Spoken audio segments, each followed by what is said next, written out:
Hi everyone, thanks for tuning into another episode of OPES. If you're new here, make sure to hit that like button, subscribe, and ring the bell so you don't miss out on any of our awesome content. And if you want to support the channel even more, be sure to check out our Patreon for extra episodes and exclusive content. Links in the description. Thanks for listening, and let's jump in, baby. Time is marching on. We're only getting older from here. I'm going to say I'm going to edit stuff out in this episode, and I just don't. So that happens. Of course, if you say, hey, you want it out, a different story. But I just kind of prepare for that. Gotcha. And Okay, cut that. cut it, Matt, cut it, Matt. Say hi to my editor, Matt. Hi, Matt. Hello, Matt.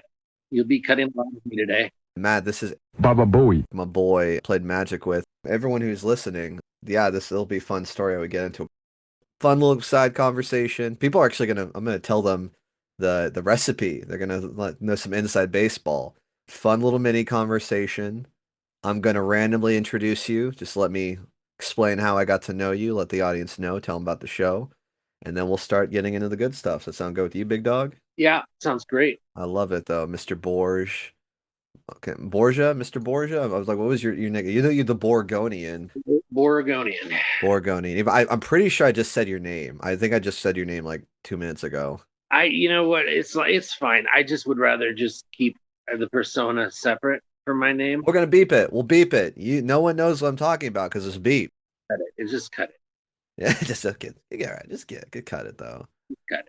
Well, you know what? This is a fun, awkward way to start it. Let's just jump in. So, hi everybody, welcome back. We're back, everybody. Cue Van Halen's sound effect here. we're back and we're ready for it all over again.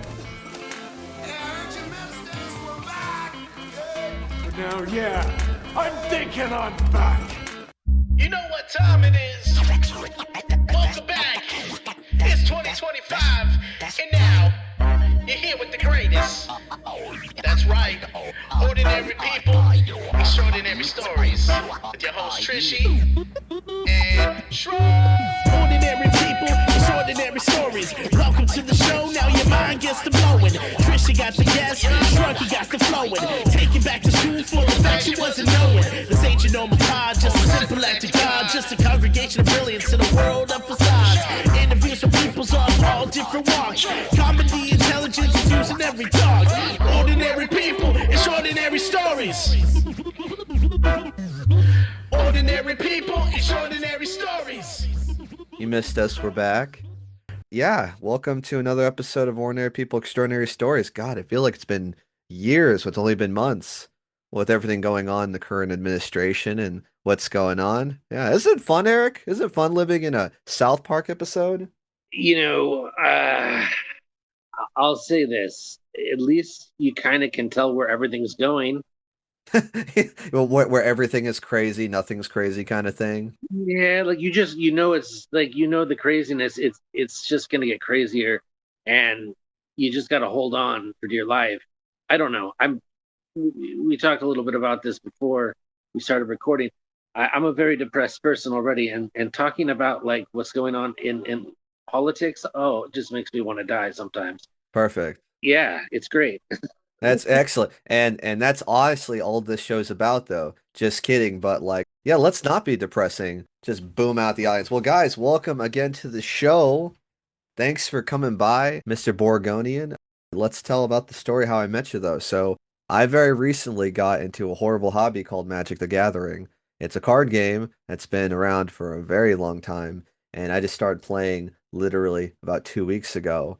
And Mr. Borgonian was there for the second time at this local board game bar in my place of residency of Portland, Oregon. And just so you can get to understand what he looks like the Unabomber and Mick Foley. Like long, dark hair, big ass aviator glasses, and as you can see, listen to him. He sounds like he eats cigarettes.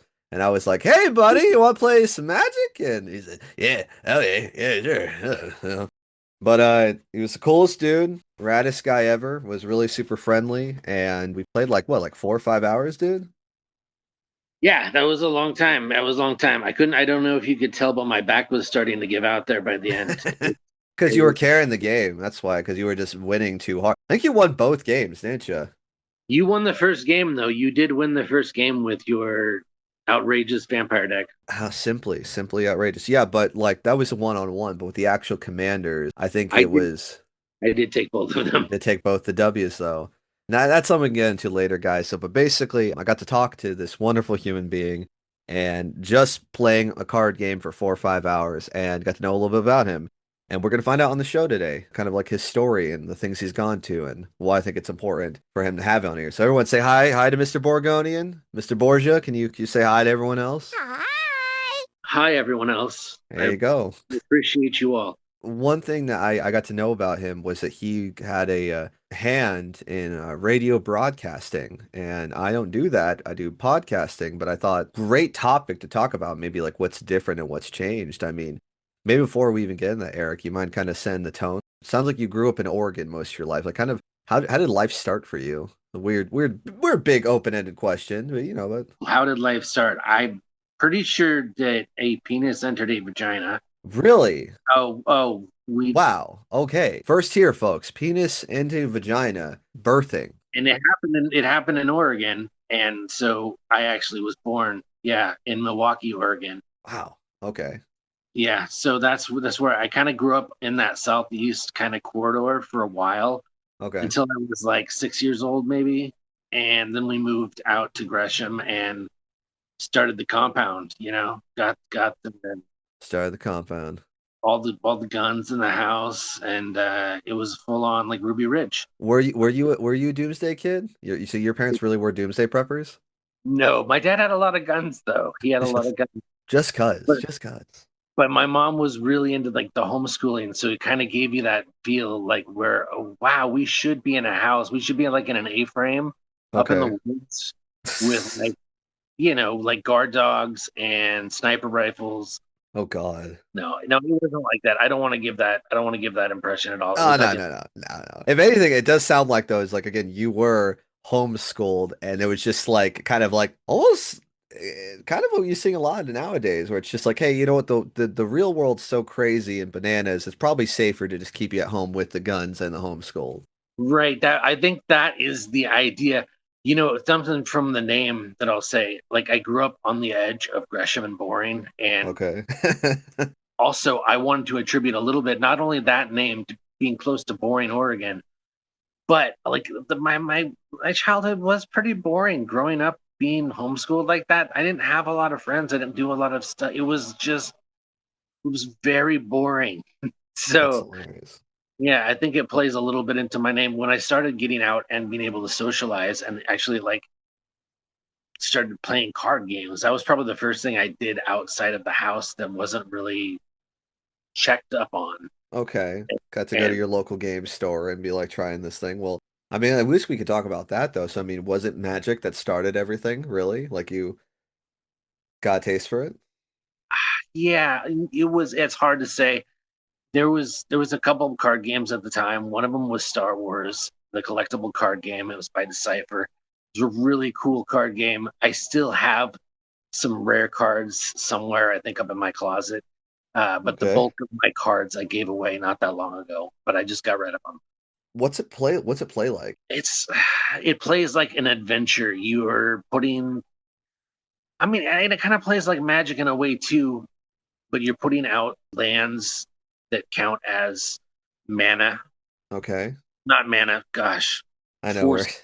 Gosh, I'm like totally in magic mode. No, I think it was force. I think you got force points, and then you would spend that to bring out either vehicles or characters, and then you could put the characters in the vehicles. You could do spaceships, and then Okay. there was, like at one point, I got to where the spaceships had their own land on them, so you could have the Executor from Star Wars, right? You got Okay. the big ass ship, fucking Palpatine ship, right? Vader Yeah. ship.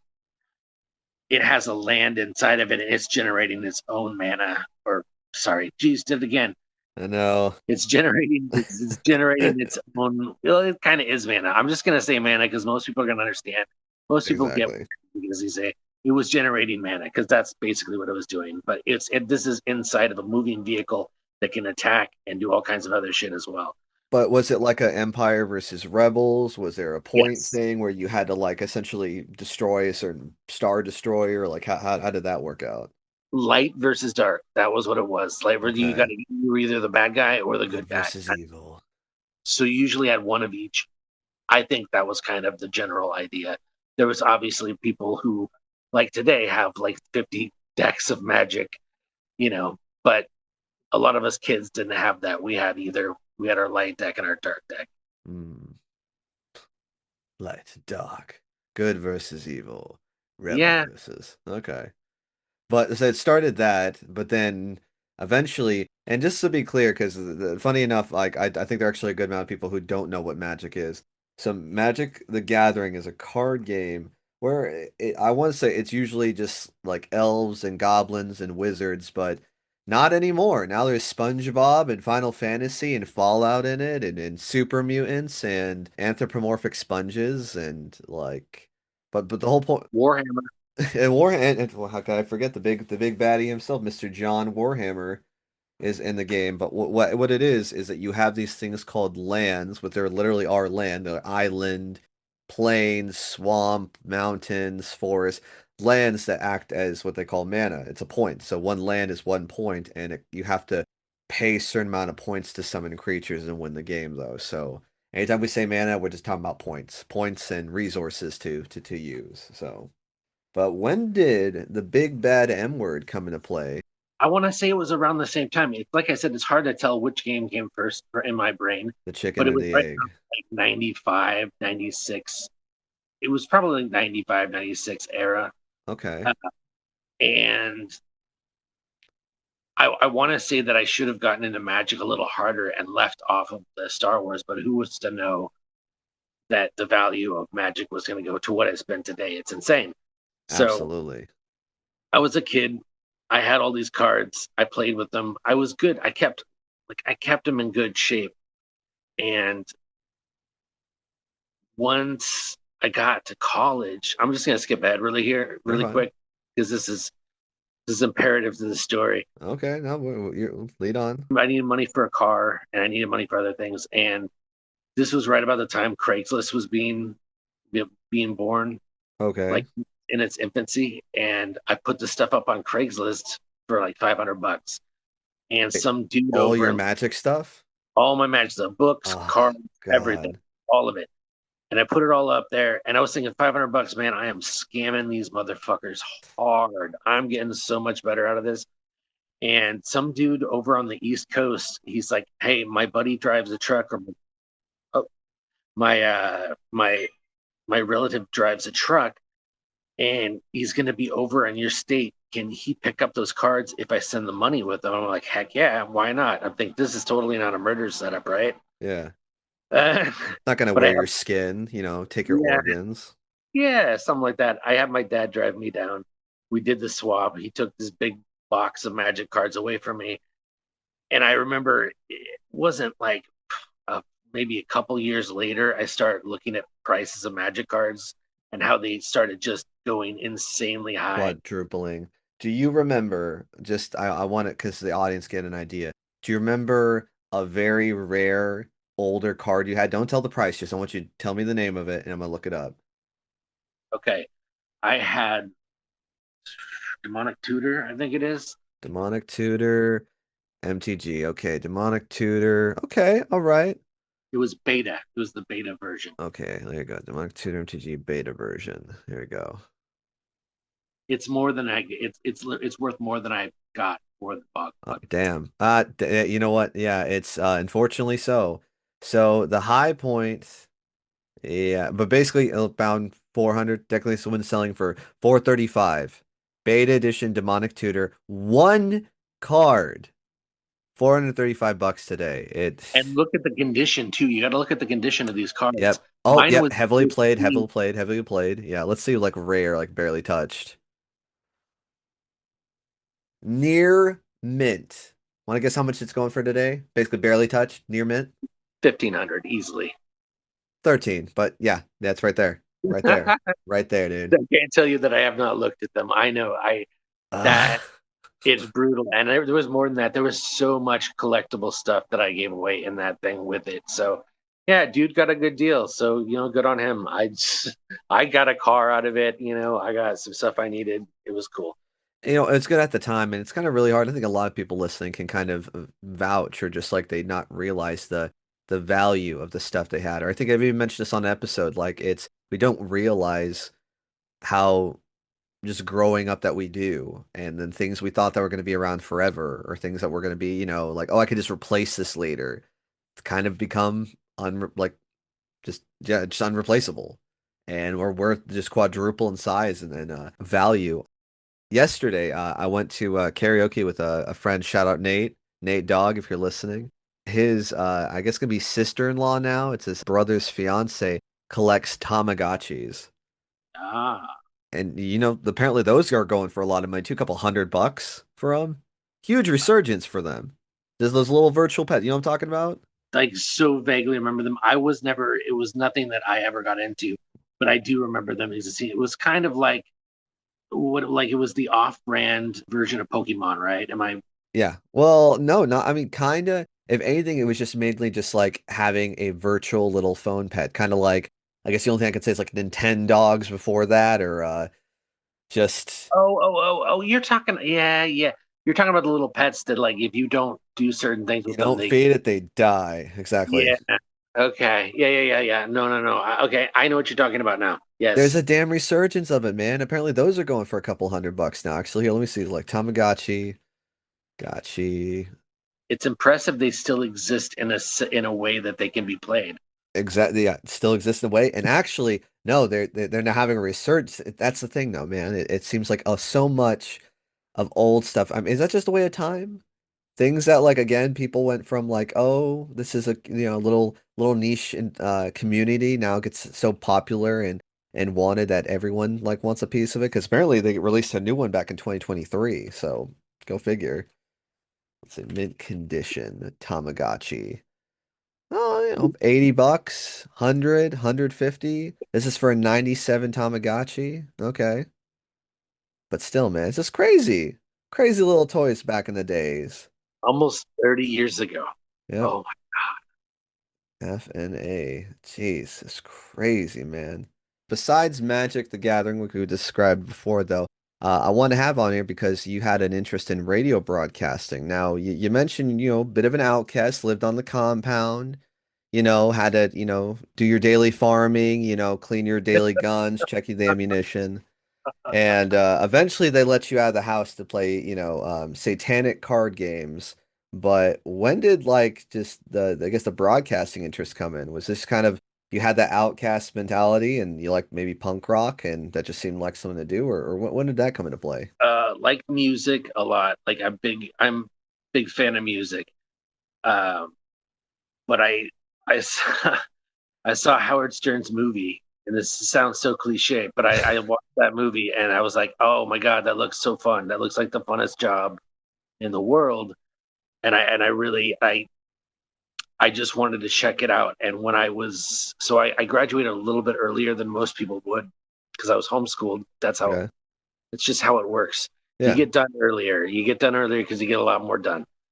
Anyways, these programs on the campus where I did all my like getting certification or whatever the fuck you got from doing the homeschooling. Okay. I was looking through the stuff, and one of them was radio broadcasting, and I was like, shit, that looks really fun.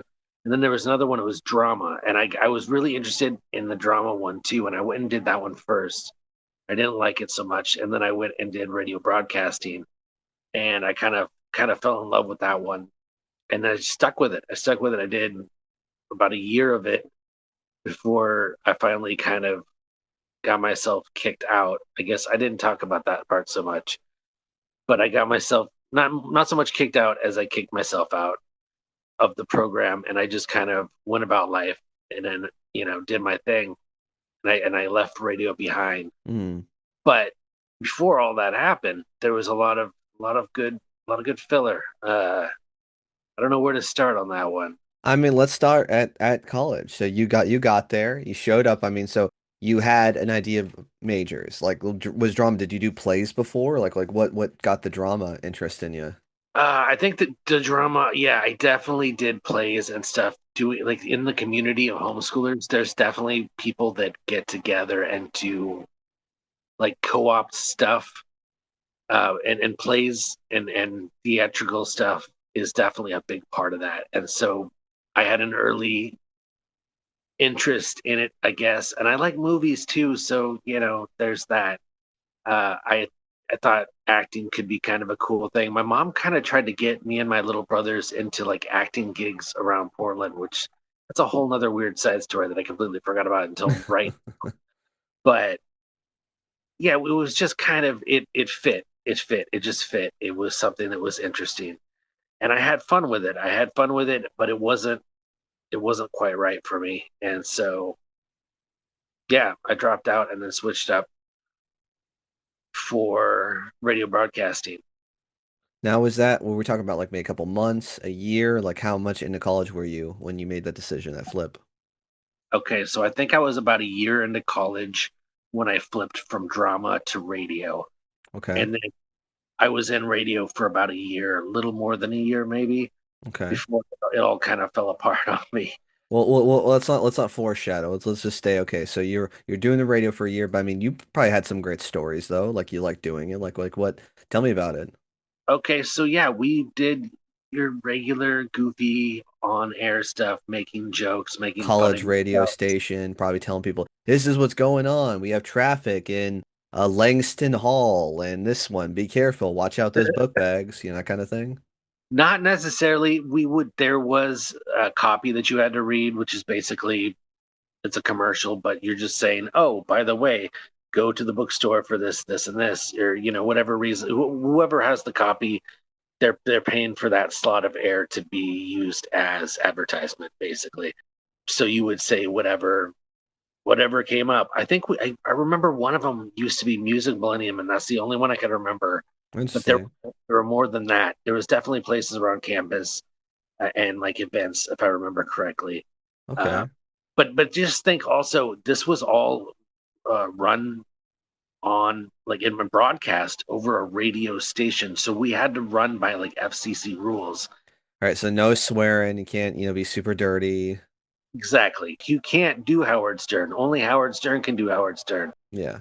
But we tried to emulate that kind. We There was a lot of their kids that weren't necessarily there because they saw Howard Stern, but they were definitely into that kind of radio, and we kind of grouped to we kind of went to each other, we're drawn to each other, I guess, and we would do just goofy things, and we would play pranks, and we would do on-air stunts. I remember one time we were doing, it was like a middle of the night air shift, so like probably like 12:30 to like 3 a.m., something like that. Okay. Nobody's awake, nobody's doing anything, but we're out with our phone, and this is very early cell phone. Okay. Think like Nokia 2600 or whatever, Yeah, like the like little. giant bricks, right? Yeah, exactly, totally. Just think the huge obnoxious bricks. But we're out there with a cell phone trying to do this bit, and we're stopping and asking people on the side of the road as they're walking just random stupid questions about things that were going on at the time. And these people are obviously thinking we're trying to mug them or accost them. We're driving up in a car. They don't know who we are. We just want you to we want to know what's going on with Bill Clinton. What do you think? What are your thoughts? What are what's happening? Or I'm just trying to think what was topical back when you were doing it. Exactly. Or we would just fuck with them, or you would be like, just something funny. Yeah, It was all a bit. Everything was a bit, and that's what we were trying to do, was trying to be funny and trying to be relevant. We're trying to feel like we were the jockeys of our time, which is absolutely insane. We were just some kids playing around on the radio. exactly. Uh, but yeah, it was a cool place. You had everything that you would have in a radio station. We had there. It was right next door to KMHD. I don't know if you're familiar with KMHD. No. Jazz. Really nice jazz station, but it's also college. It's on the college campus, and it's run very similar to the way that our student station was ran, and we all shared the same space. sometimes people would be allowed to do. I don't think it was during our run, but I feel like there was times where students were allowed to do on-air stuff on KMHD, but we mostly stuck to the X. Well, here I'll just say what it was. It was called X58 Extreme Radio. X50 Extreme Radio. Yeah, oh my God. I used to have a shirt. And I wish I still did, but I think it got worn out too many times. Can you give me like a fake like X58 like promo? X58 and then like rare, like we'll put like sound effects here. Like Oh my gosh. Okay. Coming up on X58, we've got Korn's new song.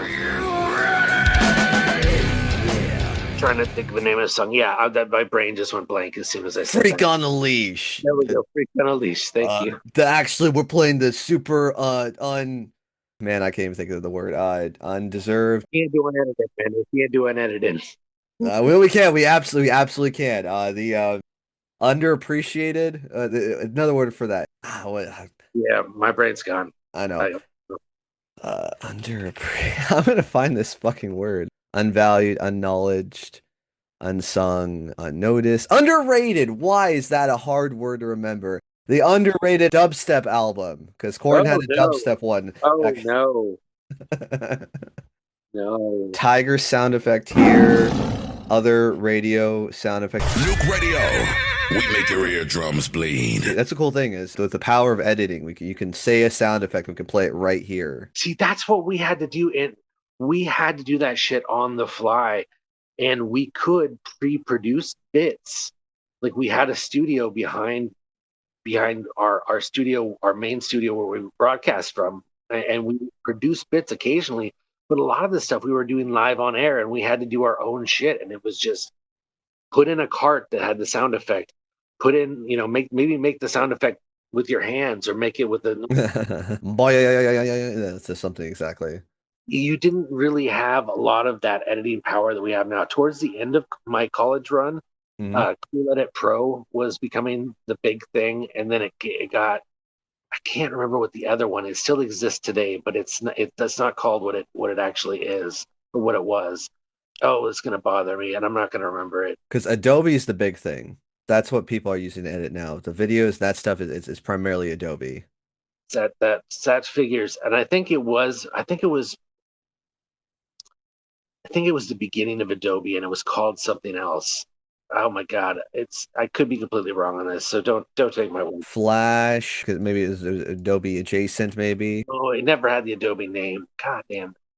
Oh, it's trying to dig too deep in my brain is what that is. Trying to pull. Well, okay, hey, so you're doing it, you enjoyed it. Sounds like you had some fun radio stories. I mean, do you ever remember a particular skit you did, or like, did you ever get in trouble for doing anything? Well, that's what I was gonna say with my falling out with the radio. It's like, what happened? Yeah. I did. We made lots of skits. We did lots of produced stuff. We did lots of bits live on the air. Like I said, we did a lot of things ourselves. And we were really trying to stick to what we were as a rock station and keep that rock vibe. And we had a music producer. We had a music director. We had the program director. We had everything, the hierarchy you'd have in a radio station. They were all our classmates. And the music director was this guy. Everybody in our class would make fun of him because he would only date blonde chicks and he drove a Beamer, and he was just, he was that guy. You know what I mean? Yeah, he's that guy. Dating blondes and Beamers. Yeah, okay. He decided that he wanted to put Blue on the air as a new song. You know the song Blue da da dee da da dee. Okay. Yeah, the original version, not the 17 abortions that have happened since. And the original version was an abortion. Don't get me wrong. Like, okay, so I only, for all I know, it's just the one Blue dabba dee dabba die. Like, okay, Blue No, song? it's existed. So yeah, if you go back to 2000 and maybe like 2099, there was a song Blue that was released, and it was the bass song. Let's see. But regardless, okay. see if you can put a little clip of it. Put a clip of it here, editing. Thank you. Okay. Boom. There you go. So he put this song, which you just listened to through power of editing. He put this song on a rock station, and we all kind of rebelled. Everyone's like, "What are you doing? This is not a rock song. This is not rock." And I had an overnight slot, and I decided to spend the entire time playing that song on a loop. I just kept playing it. Every time I would end, I would restart it. Jesus. And in between the song, I would make little snide comments about our music director and what a dipshit he was. Basically, I obviously could not use the word dipshit, but I used plenty of other colorful language to describe the guy. Yeah. Anyways, it was like I forget how long our sets were. I think it was like 2 hours, 2.5 hours, 3 hours, something like that. Yeah. The one of the heads, like the main head of the station, happened to hear some of it. I think what actually happened is one of our classmates got a court recording of it and told on us. Snitches, man. Freaking snitches. I got kicked out or kicked off the air. I don't know if it was indefinitely. It was for a while, and then I just kind of had a falling out with that kind of killed me when the hammer of justice hit. You want to be a rebel, dude. You want I to say, did. I'm not standing for this. We are rock, punk. We're not blue, dude. We're not blue. We're red or black or, Anything blue. dabba dee dabba die. That's rough, man. All right. Anything with that. Yeah. So that was my downfall. I ended up quitting I think that later that semester. I don't remember. It's been so long. I don't remember what exactly happened, but I just went back into the real world and I started doing jobs, and I Okay. gave up on the dream of radio because I was noticing also a lot of my friends that were doing these internships Mhm. weren't getting hired on to do radio. And when you did get hired on to do radio, you got paid really poorly. Like you're not gonna be able to survive off this kind of money. Mm. And I think that was a big boost for me. Like the realism was hitting, and seeing that, oh shit, there's not really a life for making money in radio broadcasting anymore. And maybe there is a slight little path just for a few people that made it and are still Yeah. going. But maybe you have to like deal with so much shit to get there. You gotta really climb uphill to even get there. Yeah, and eat shit while you're doing it. Yep, absolutely. So I think that helped drive my dream into the ground and my Okay. move away from radio. So you did that. You did that experience. You left. But was this also just you getting kicked off the station or you quitting school? I quit school altogether too. I just decided to stop paying for it and just drop out. I was just like it was a lot of money, and I just felt disillusioned at the time. I didn't think I had a future in the radio at that point. I felt like anything that I did was going to get super edited because no one was going to put up with my shit, and I Yeah. wasn't Howard Stern. I was disillusioned, and that's all I can say really. It just killed it for me. So what happened after that then? So you got this illusion, basically, literally, like just Santa Claus isn't real. You're not gonna follow your dreams. This is all it's all Jover. You got out of school. Like what happened after that? I mean, it was just bouncing around, or what you just share? I did. I did some bouncing around shitty jobs. I was a server at a lot of places. I did pizza delivery at Domino's in Vancouver. Shout out to the Fourth Lane Domino's there off of Compton. Fourth plane Dominoes. Shout out Fourth plane Dominoes. Woo! Yeah. So I was at that place for a while, and then I bounced around Vancouver to a few other Domino's. And I ended up going to this is really random, but I ended up getting offer, I guess, from my cousin who had been in town and saw that I was kind of down to just come up to Alaska and live with them and start, trying to get work up there because they had a job they could basically put me in. Okay. Alaska. All right. That's a Yeah, place. I was like, yeah, I have never been to Alaska. One of my friends, Matthew, Shout out Matthew. shout out to Matthew, as we call him, Preacher. He doesn't like being called Preacher anymore, I don't think. So we should That's funny. call him Preacher. Shout out Preacher. He's got a big beard like me, though. Like he puts my beard to shame. Okay. But he'd been up a couple years before, and he went all the way up to Fairbanks, and we had kept in contact, and so I had heard a little bit about Alaska, and it sounded okay, and I was like, yeah, you know what? Why not? Let's take this opportunity. My dad offered to like pay for my plane ticket up there, so I went up there with a suitcase and a dream. A dream. In a dream, yes. I landed up there. My cousin, this was like, oh God, like 10:30 at night. My cousin picks me up at the airport in Anchorage, and we have to drive to Girdwood, which is like 35, 40 miles around Okay. the Turnagain Arm till you get to this little place called Girdwood. And we get there, and it's getting close to midnight by the time we get there. And he's like, "Do you want to stop by the bar really quick and check it out?" I'm like, "Yeah, oh, hell yeah." So we went and checked out this bar, and it's still light outside. That's the thing that was killing me at the time. I was like, it's still like it's 4 o'clock in the afternoon. That's how light it is. It's 12 o'clock midnight, Yeah. and it's like 4 o'clock in the afternoon. Like this is kind of a trip. Uh, so that was like my first introduction to like the wild things that you have to get used to in Alaska, especially in the summertime. You have to get shades for your windows to black out the sun because otherwise you're going to have sunlight when you're trying to sleep. Literally 10 o'clock. Like it's like, bro, why the fuck are you still outside, man? It's sleepy time. Like, Exactly. don't you know? There is a movie about it. I say these things and then like the title slips. Robin Williams was in it, and he played a serious role, and he was a serial killer. And I can't remember the name of this movie, but you got to check out like Robin Williams IMDb and look up. Is it 24-hour photo? No, but that's a good weird one too. So we lost a lot when we lost him, man. That was a sad death. Oh, dude, RIP, man. He was the king. 100%. 100%. Anyways, he was in this movie, and it so accurately depicted the whole. You can get lost in your mind up there if you're not paying attention to keeping the sunlight out during Mm, night hours. It's interesting. yeah. Oh, Just that's what because what was it? it's Insomnia. That's what the movie's called. Insomniac. Interesting. So he's just like because he couldn't go to sleep because it was just so damn bright over there, couldn't control it. He was losing his mind and killing people. No, no, the guy that was killing people was just crazy. But Oh no, he's the cop that's hunting him down is losing his mind and becoming like he's going through insomnia and he's going absolutely insane. And I'm not okay. going to give away the rest of the movie because Yeah. We like to watch movies here. We want to check it out. That sounds pretty sick. it's a really good flick. It's worth watching. Uh, Okay.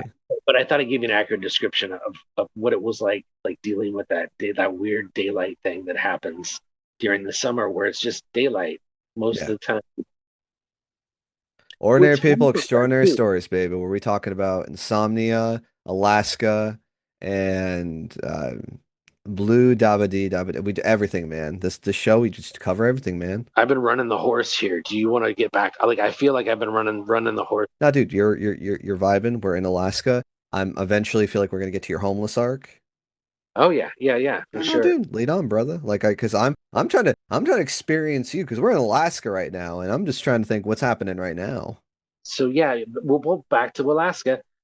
This town I lived in was a general store, a couple restaurants, one bar in the summer, two bars in the winter, uh, Oof.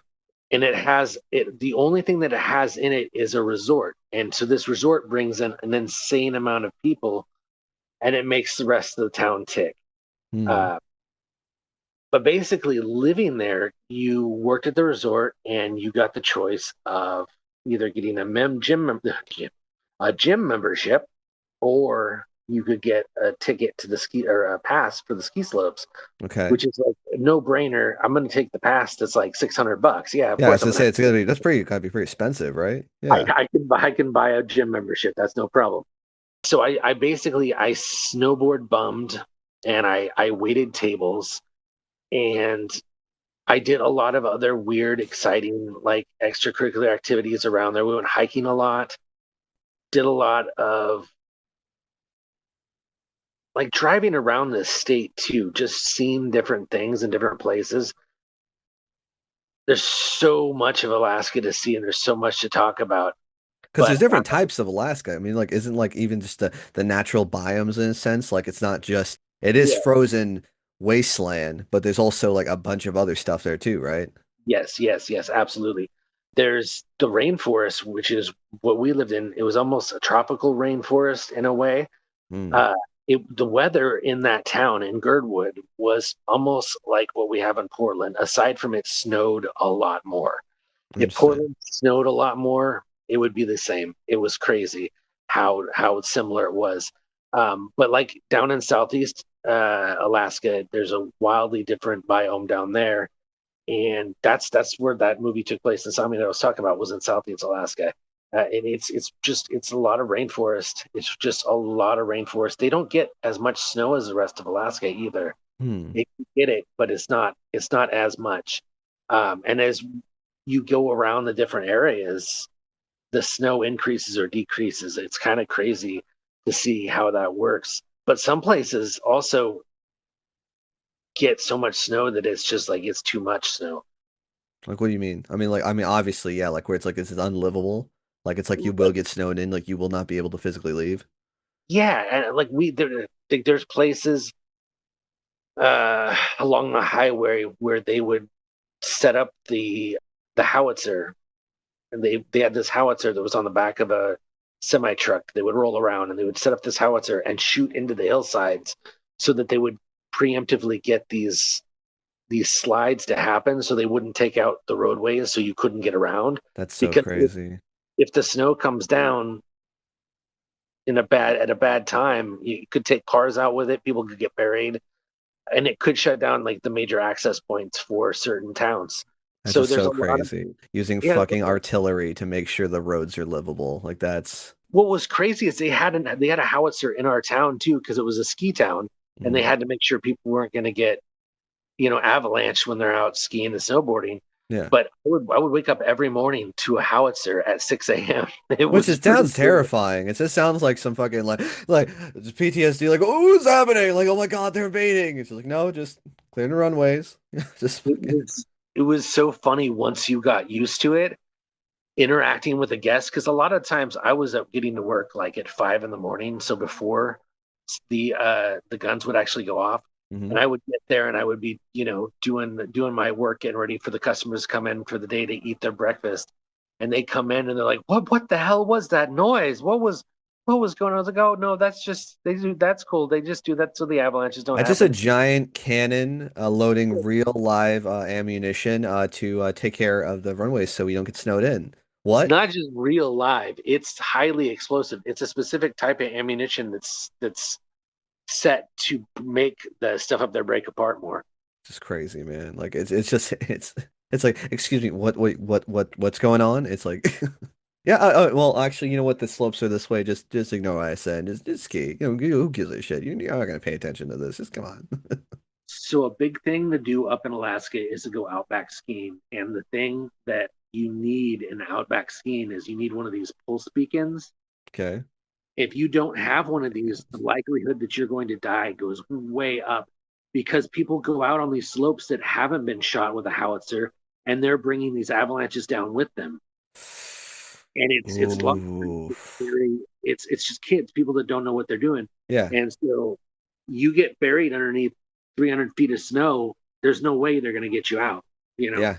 No, absolutely. Until it's even funny if that's they, Dune's like that. Or at least like I was reading watching the Dune movies, reading the Dune books. So in the same thing, it's like that you need to have one of those things because it's like Godfrey, you're caked under like pounds of snow or sand. It's like how they're gonna know that you're in there unless there's like, some beeping or saying, "Oh my God, there's a real person down here." Holy shit.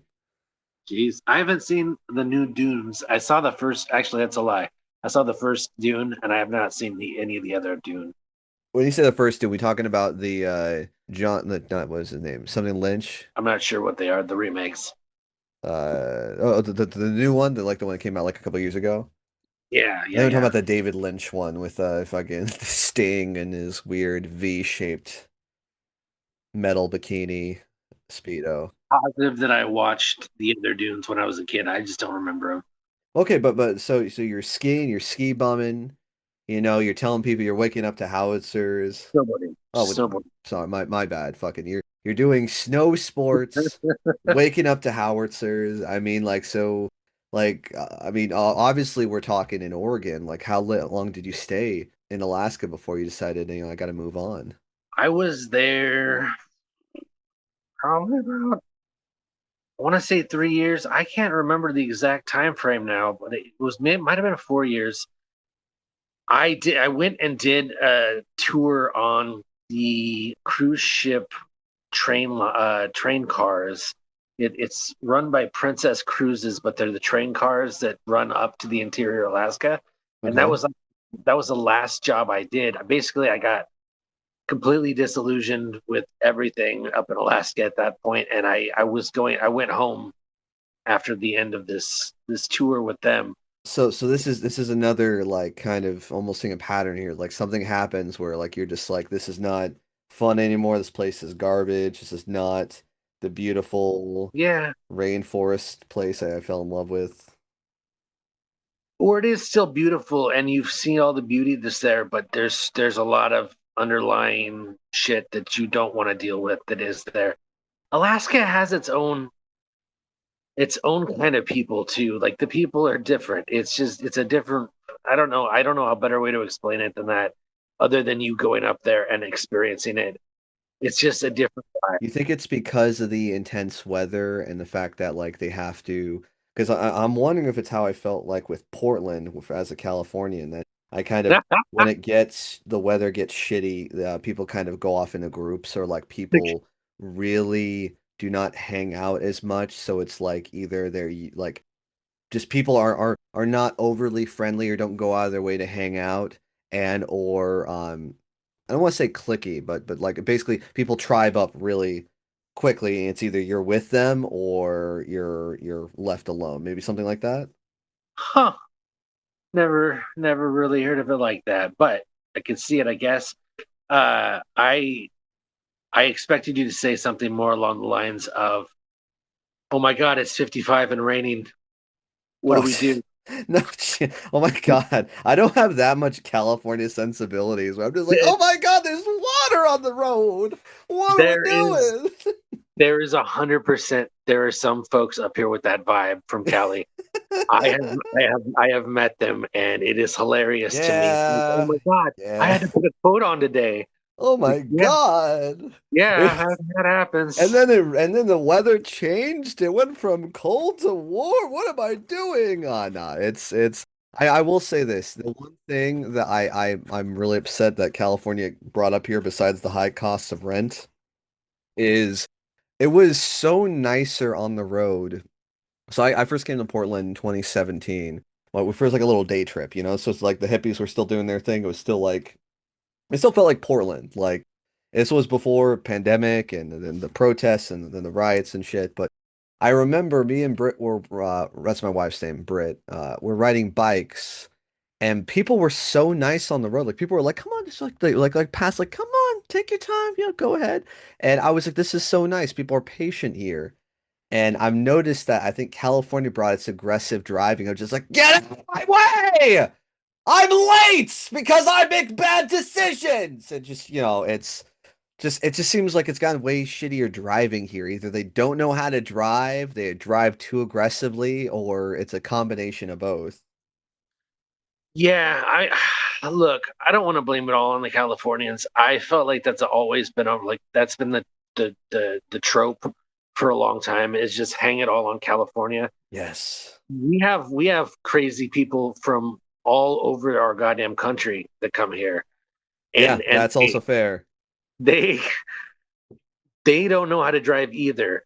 And but yes, there are crazy Californians. So here's the thing that this is the funny thing. When I was younger, you used to be able to tell who, like, if you saw a bad driver on the road, they were 9 times out of 10, they were from Washington. Like, Fuck you, Washington. like you said, you didn't have that aggressiveness. Even like I'll say this when you're talking about 2017, like I feel like that wasn't even old Portland. I feel like 2010 to 2012 was like peak Portland. Yeah, sorry, because I was before Portlandia when that really ruined Oh Portland. God, dude, like no joke. We're gonna go on a tyrant here. You, Tyrant time. you can edit this out at your will. Oh no, Uh, absolutely not. I firmly believe that that show was the downfall of Portland, and I feel like it was targeted. I feel like we were like pointed out. Oh my God, this place is awesome. Let's ruin them because we can't have what they have. PepsiCo found out about you guys. Like, we gotta get him. We gotta get him. It was the man. Oh, dude, absolutely, man. And you thought it was so cute with Fred Armisen and that one chick and the Put guy. a bird on it. Yeah, bird. I'm thinking of but no, and then the mayor's name, what that piece of shit, Kyle, what's his name? Flanagan, Kyle Oh, McLaughlin, that piece of shit. I almost call him a dirty word. Yeah, fucking bitch. Yeah. It's God. so cool. It's so weird, man. It's funny because at that 2017 trip we took, we were staying at this Airbnb and there was this lesbian couple we were speaking with, and she has a canoe store and she's like, "Yeah, you can't get any more Portland than this." And she's like, "I fucking hate that show." It's like you it makes the characters are real. Like those are real happening. Like those like on the show that's what existed, but now it's gone, man. It's a stereotype that became a stereotype that became a It killed itself. yep, exactly. But tangent, we're tangents over. Californians and yuppies in Portlandia ruined Portland. We already know this. How did we get from Alaska back to Oregon? Or is there another place we went to? So from Alaska, I did this. So I did a summer doing rail. I rode a rail car up the center of Alaska, and I got to see Denali, which is really cool. If you go to Alaska, you want to see Denali. What is Denali? It's well, they call it Mount McKinley now because fucking dipshit renamed it. Uh, but it's Orange Man. He did? yes, Oh, fuck that it's the guy. biggest. Yeah, because it had Denali is its native name, and we're not going to allow the natives to have a name. Nope. So They already have so much. They have casinos this and bastard. casinos and shitty Uh, reservations. Yeah, fucking we though they really, as much as we fucked over the Indians here, they really fucked over Native Alaskans, almost as yeah. bad as like Canada. They have really, really, really, really, really fucked over their First Nations people. But like Alaska, I'd say has come very close to doing that with the Native people of Alaska. I was Like, talking to my buddy. He lived there too, and he was mentioning this though. It's I think it was because I feel like even when the Russians took part of Alaska, they left the natives alone. They're like, "Oh, whatever, they're fine." But was it the Orthodox? Some religion went there and really fucked up. Like, oh no, we can't do any of this. No, absolutely not. I would not. It would not doubt me that a religion did it. I do not have any facts that support that, but I would 100% be behind that with my biases. I did it! Those bitches, those bastards. Off track. So you saw Denali. You're taking it through. Keep going. Yes, it was a beautiful thing. It's a beautiful mountain. The whole place, the whole park in itself is beautiful, Mhm. and just really going on a train between. It was actually what was it? Gosh darn it, I can't remember the name of the town. A small town just south of where I was in Girdwood. We went all the way from there, all the way up to Fairbanks on the train. That was our Okay. whole. So I got to see all of this, the stuff you'll never see because there's no roads up there to see it. You can only Hmm. see it from a train car. So I got to take pictures of a lot of this stuff. I have tons and tons of photographs. Maybe for the post, you can send me some and I can let the people see what we're talking about here. Sure, yeah, I will find some. I will pick up some nice photographs out of Okay. my hard drive. Um, but it's beautiful. It was great, and I loved it. I got disillusioned with how power trippy the whole hierarchy with whatchamacallit Princess Tours was. I had a bunch of friends get like fired on route. They kicked them off the train cars. Like in the middle of like the fucking like wilderness? Yeah, they stopped the train cars and kicked them out. Like they kicked them out at a town. Like it wasn't Okay, in town. But still, they're like, hey, I hope you have money to leave because you're stuck here. exactly 100%. That was what it was. We don't care. You're fucked. Hope you have money. And they got kicked off for smoking weed on the car, which I get. You probably shouldn't be smoking weed on the car, but damn, it was harsh. It was really harsh the way that they treated them, and they treated me kind of badly too a little bit on my last trip, and I let it loose, and I I decided that was it. I told them Fuck what the man. Fuck fuck you, you. Princess Cruz. This. I'm not going to take it. I'm not going to take it anymore. I'm not gonna take it. Yeah, exactly. Hell yeah. So you've always had a bit of a freedom fighter. No wonder you fell in love with fucking big-nosed Jewish-looking radio host Mr. Whoa, Stern.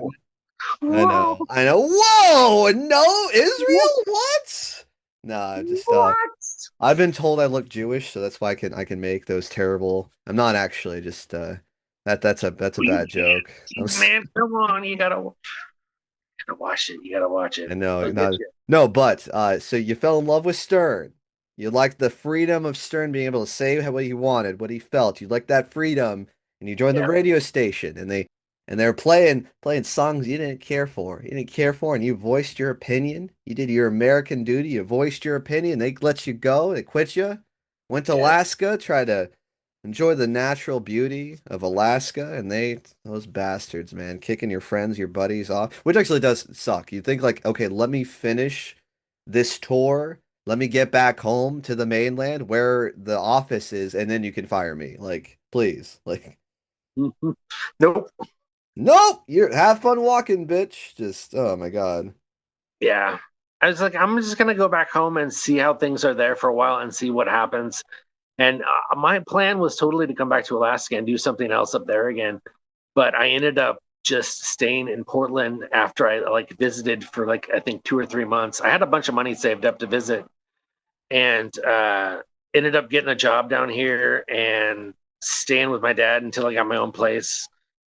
And then I got married and did a whole like little career. And I'm like totally not gonna go into that at all. But I worked at a company and they sucked.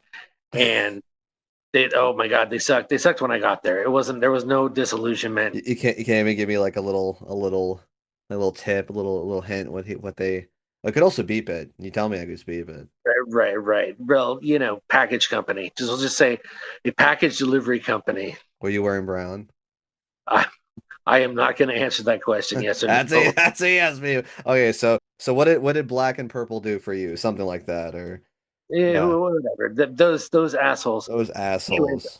I did that until I got hurt, and when I got hurt, I hurt my back, and I went through all sorts of like therapy to get back into it. Okay, Nothing ever got me fully back. Um, and the company eventually dropped me, and I went straight on the state insurance, and I started getting in my own therapy and my own appointments to get myself back okay. as best as I could, yes, even if they weren't going to pay for it. And I never was able to get to a point where I could get any kind of weight lifted. Like I can't lift hardly anything. Oh, Uh, geez. and That's because of that back injury. Now, was this still in Alaska or was this back home in Oregon? so this happened at the bad company I know, but where? Like, where was that bad company? in Oregon. Okay, After I was disillusioned with Princess Cruise Tour Lines. you went back home probably. Went back, like fuck it, I'm going back where my Yeah. family's at. Well, like I said, I visited there for a while. I visited, and then I decided I'm just going to stay, and that's when I got the job. And so the job was here, Portland, Oregon. Do you remember the date on when you got hurt? Like when the date when that was? Oh my god, dude! No, Not even ballpark. It was like 10 years ago, 15. When did 9/11 happen? When you lost like yeah, when did that happen between? I guess it was like 2016 ish. Okay, so at least so quite a bit of years past 9/11, you'd say. Oh god, yes, yeah. Using 9/11 as a way to measure it. Everything that I have told you today is Yeah. post 11. Like, Okay. yeah, most everything. I don't think I went too much in my childhood. So The towers went down and it changed everything for him, literally. That's what really no happened. one really. You thought it was Howard Stern, everybody. It was 9/11 actually. What's funny that you said that. Who do you think? What do you think I was listening to when 9/11 happened? Howard Stern. I was. There you go. I was listening. That's where I got my like. I was half awake in my bed at like 5 in the morning because their show starts extremely early because it's in New York. Yeah. and I'm hearing these things, and I'm thinking they're just playing a skit. They're just playing a skit. No, this is really happening. Holy shit! I need to go turn the TV on. I know it's awful. Like, what? That's crazy. What? Hey, what? That some drunk driving airplane is like, no. Oh God, the second tower was. That's not funny. None of this is funny. But okay, so 2015. Let's say that maybe 2015 is when you hurt your back. You couldn't lift anything, and you tried multiple times to get on healthcare. Probably tried to get back, going. I guess when was the time when you realized that, oh fuck, I'm not gonna be able to fix this? Uh, a lot longer than I'd like to admit. After that point, uh, probably like 2018, probably. But I mean, that was you trying. That was you trying for at least a good 2, 3 years, getting back to Norman before realizing, fuck, I don't think I can anymore. Yeah. Normal is not real for me anymore. Normal is not attainable. Normal is what I make of it. And yeah, that was the point. That was the point where I kind of gave up completely.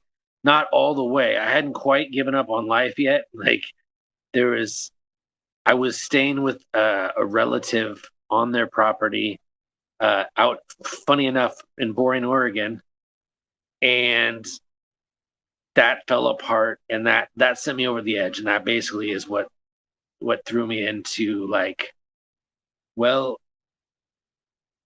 I guess I'll just let it all happen to me. I don't know a good way to describe the feeling I had, but it really felt like, I guess this is just going to be me getting rain.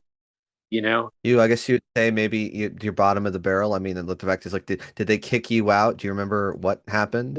yeah, no, I was it was a whole thing. You mind going? You don't have to go into the broad strokes, but I mean, just like, or the details, just like maybe. Okay, so we'll put it this way. There was a disagreement over a use of a sink, Okay. and that led to a letter being put on the door. I made a mini home out of a shed Okay. on this property, Yep. and I got a note on my door saying basically you have 30 days to vacate or whatever. And this was in the middle of a snowstorm. I don't know if you remember, there was a snowstorm in 2020. That was like shit ton of snow.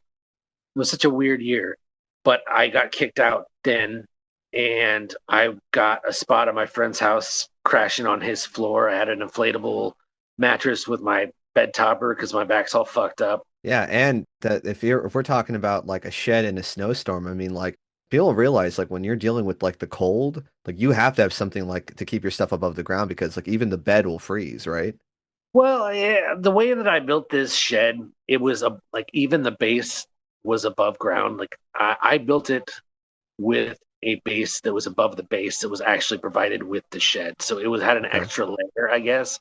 I was trying to think ahead of time because I know how bad it can get. And where my relative lives, there's a lot of like offshoot water runs when it rains. So you get like little streams that'll build up where they normally wouldn't, that kind of stuff. Okay. So I kind of picked the spot where I had it, where it would be the best for that problem. But I insulated it really, really, really well, and I put carpet in it even, and it really kept the cool out. The cool wasn't an issue. It was the hot when it was getting hot that was an issue. But even then, I had an air conditioner hooked up. I managed to hook an air conditioner up that made it feel cool inside when it was like 95 degrees outside. And Sorry. cool. So kind of contextualize. So basically, so if anything, it sounds like you've been really putting a lot of work into this shed that they are now currently evicting you from. Yeah, basically. That's pretty much what happened. And God knows they tore it down as soon as I was out of there. Uh, Jeez. but yeah, it was not nothing. It was nothing to spit at. It was Were they it like personal friends of yours, or like did you know them for a while? family. They were family. Okay. So you get kicked out by your family. You're like, okay, this is, and there's been probably nowhere else to go at this point. You're at rock bottom, and you're like, I guess this is just reality now. I'm in shit, and it's not going to get better. Maybe something like that. Yeah, pretty much. Like I said, I had a friend that offered me a space on the floor, and that was pretty much that was my only choice, or staying outside on the street, which is no brainer. I'm gonna pick the place where I'm sleeping safe inside. Yeah. It's snowing. Yeah, shit, snowing. Even if it's nice out and it's sunny, you're still out in the heat, and it's crazy. When you live on the street, it's really sad. Honestly, I personally managed to make it all the way through homelessness without ever hitting the actual street. Like I made it from my friend's house to another relative's house for a little while, and then I hit a shelter, and I managed to keep all the way off the streets. But I watched people that were from the street or people that went to the street, and it was insane. It eats you up. It just eats you up and shits you out, and people don't realize what people are going through out there. Yeah, sure, people are doing drugs and this and that and the other thing, but It's horrible. It's like the drugs are numbing the reality of, oh my God, like I'm yeah, literally outside. Like I'm shitting like in a sock, or just like it's like basically like what people take for granted, you know? the drugs are a secondary thing. The drugs are there to take away from the shittiness. They're taking drugs to escape their horrible reality. Yeah. Which, yes, again, not. I'm not gonna like say it's the greatest thing or it's not the greatest thing in the world, but we know where we all stand on that, and it needs to be dealt with in a real way, and we're just not looking at it in a real way. We're looking at it in a fantasy way, and we always do. It's frustrating Yeah. to see it from the inside, and watch the chaos from the inside. It's so hard to not like scream out loud about it, and I have to imagine a lot of people that work in the system feel the same way, because the people that I talked to that did work in the system did feel that way. And Mm. it's yeah, something's got to change, and I don't know what it is or where we need to make that change, but No, amen. being homeless is not something that we should be allowing in our society. It should be nothing that exists. Especially when where corporations are making so much money. Not just corporations too. Fucking there's like six people making all of our money. You Yep. know, it's Yep. but I hear you. Corporations too. Yes. Oh, sorry. Or corporations or the six people, or it's just when I think it was like McDonald's, and I understand why. It's because, again, like no one wants to get sued, no one wants to do stuff, but it's like they're throwing out all this food that no one's eaten, where it's like literally people are like, I'm starving. Like I'm Yeah. trying to like I'm begging for food in a place where again money is just it's pouring out there where we don't have to worry about food. And that is a struggle for people. It's insane. It's insane to me. It's like I'll why say aren't this, yeah. to interrupt you a little bit on Go that. ahead. Go ahead. There is in Portland at least, and I can't say this for anywhere else because I was not homeless anywhere else. But in Portland, you're not going to go hungry. You are going to have food. We have a very good and robust way to get food to people. A lot of people that you see that don't have food or are begging for food don't want to go and be part of these programs for whatever reason. Interesting. We There's a place, oh gosh, it's like 19 blocks down from me. It's like straight down from me. I can't think of the name of it right now. The Everett House, maybe. I think Okay. it's the Everett House. They give free meals out night and day, uh, Tuesday through Saturday, I want to say, or Okay. maybe Tuesday through Friday. And then there's the Union Gospel gives out meals, but there's like we give out so much food. Yes, we waste, and corporations waste shitloads of food, and they should be doing better. But like that's one thing I will say. When I was homeless in Portland, I was always well fed. I felt like I was getting fatter because they would bring food everywhere, food from everywhere. It was always coming in. At the shelter, you would have 3 square meals, plus they would have snacks all around, like laying around, because people just brought food in, and like it would be restaurants that were bringing that leftover foods from their evening shifts. So it's like good quality, like really high end food. Just people aren't going to eat it. So I think there is a level that is getting some of that waste and taking it, but we just aren't doing all of it. So let me kind of backtrack because if anything, it sounds like, oh man, the homeless people are having the best time of their life because they're getting the best food in the world and they're killing it. Not best food, Yeah. not best food, but like for their situation. I mean, I've seen people be like picking stuff out of dumpsters, like that if you're eating out of a dumpster, the food that you're going to get at a shelter in Portland Hmm. is high tier, high Compared to quality dumpster. Yeah. compared to, you know what I mean? No, I guess, that's fair. That's fair. So I guess and I'm more trying to figure out, or I'm trying to say more as far as like it's just how I'm trying to put this. Basically, it's maybe the main issue is just like how it's being dealt with. It's like we're doing some things, we're having some communities, people are getting fed, some things are working, but like you mentioned, there's still so much other issues on here as far as like there are still maybe resources that aren't connecting properly though, or there's still things that we're not handling it properly, or even just maybe how most of the people who see homelessness from an outside are like really dropping the ball because it's like because of how they're viewing it, they're not they're not helping the issue. What would you say to that? I say it's a big mess. It's a big mess. It's a lot of nonprofits. I, Look, I had help from a lot of these people, so I don't want to talk badly about any like CCC. I've heard a lot of really bad things about CCC over the years. What's that stand for? Central City Concern. Okay. Central City Concern. If you Google them, there's been some questionable things that they've been involved with. A few people died on their properties, and Yeah, so it's been kind of problematic. But like they helped me get back like to normalcy. They're one of the nonprofits involved in helping people get off the street. And there's others. It's not just them. Home Forward is very big too.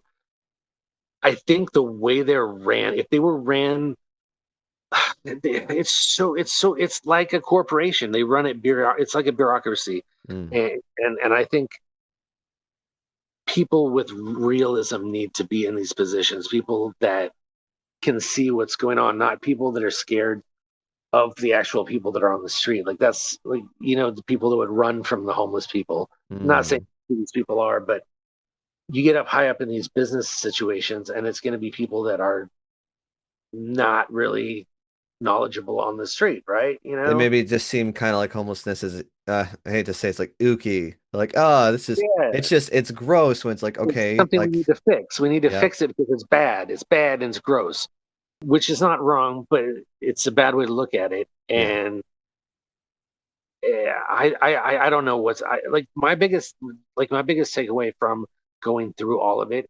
okay. I would want someone who knows everything about all the services that could be possibly useful.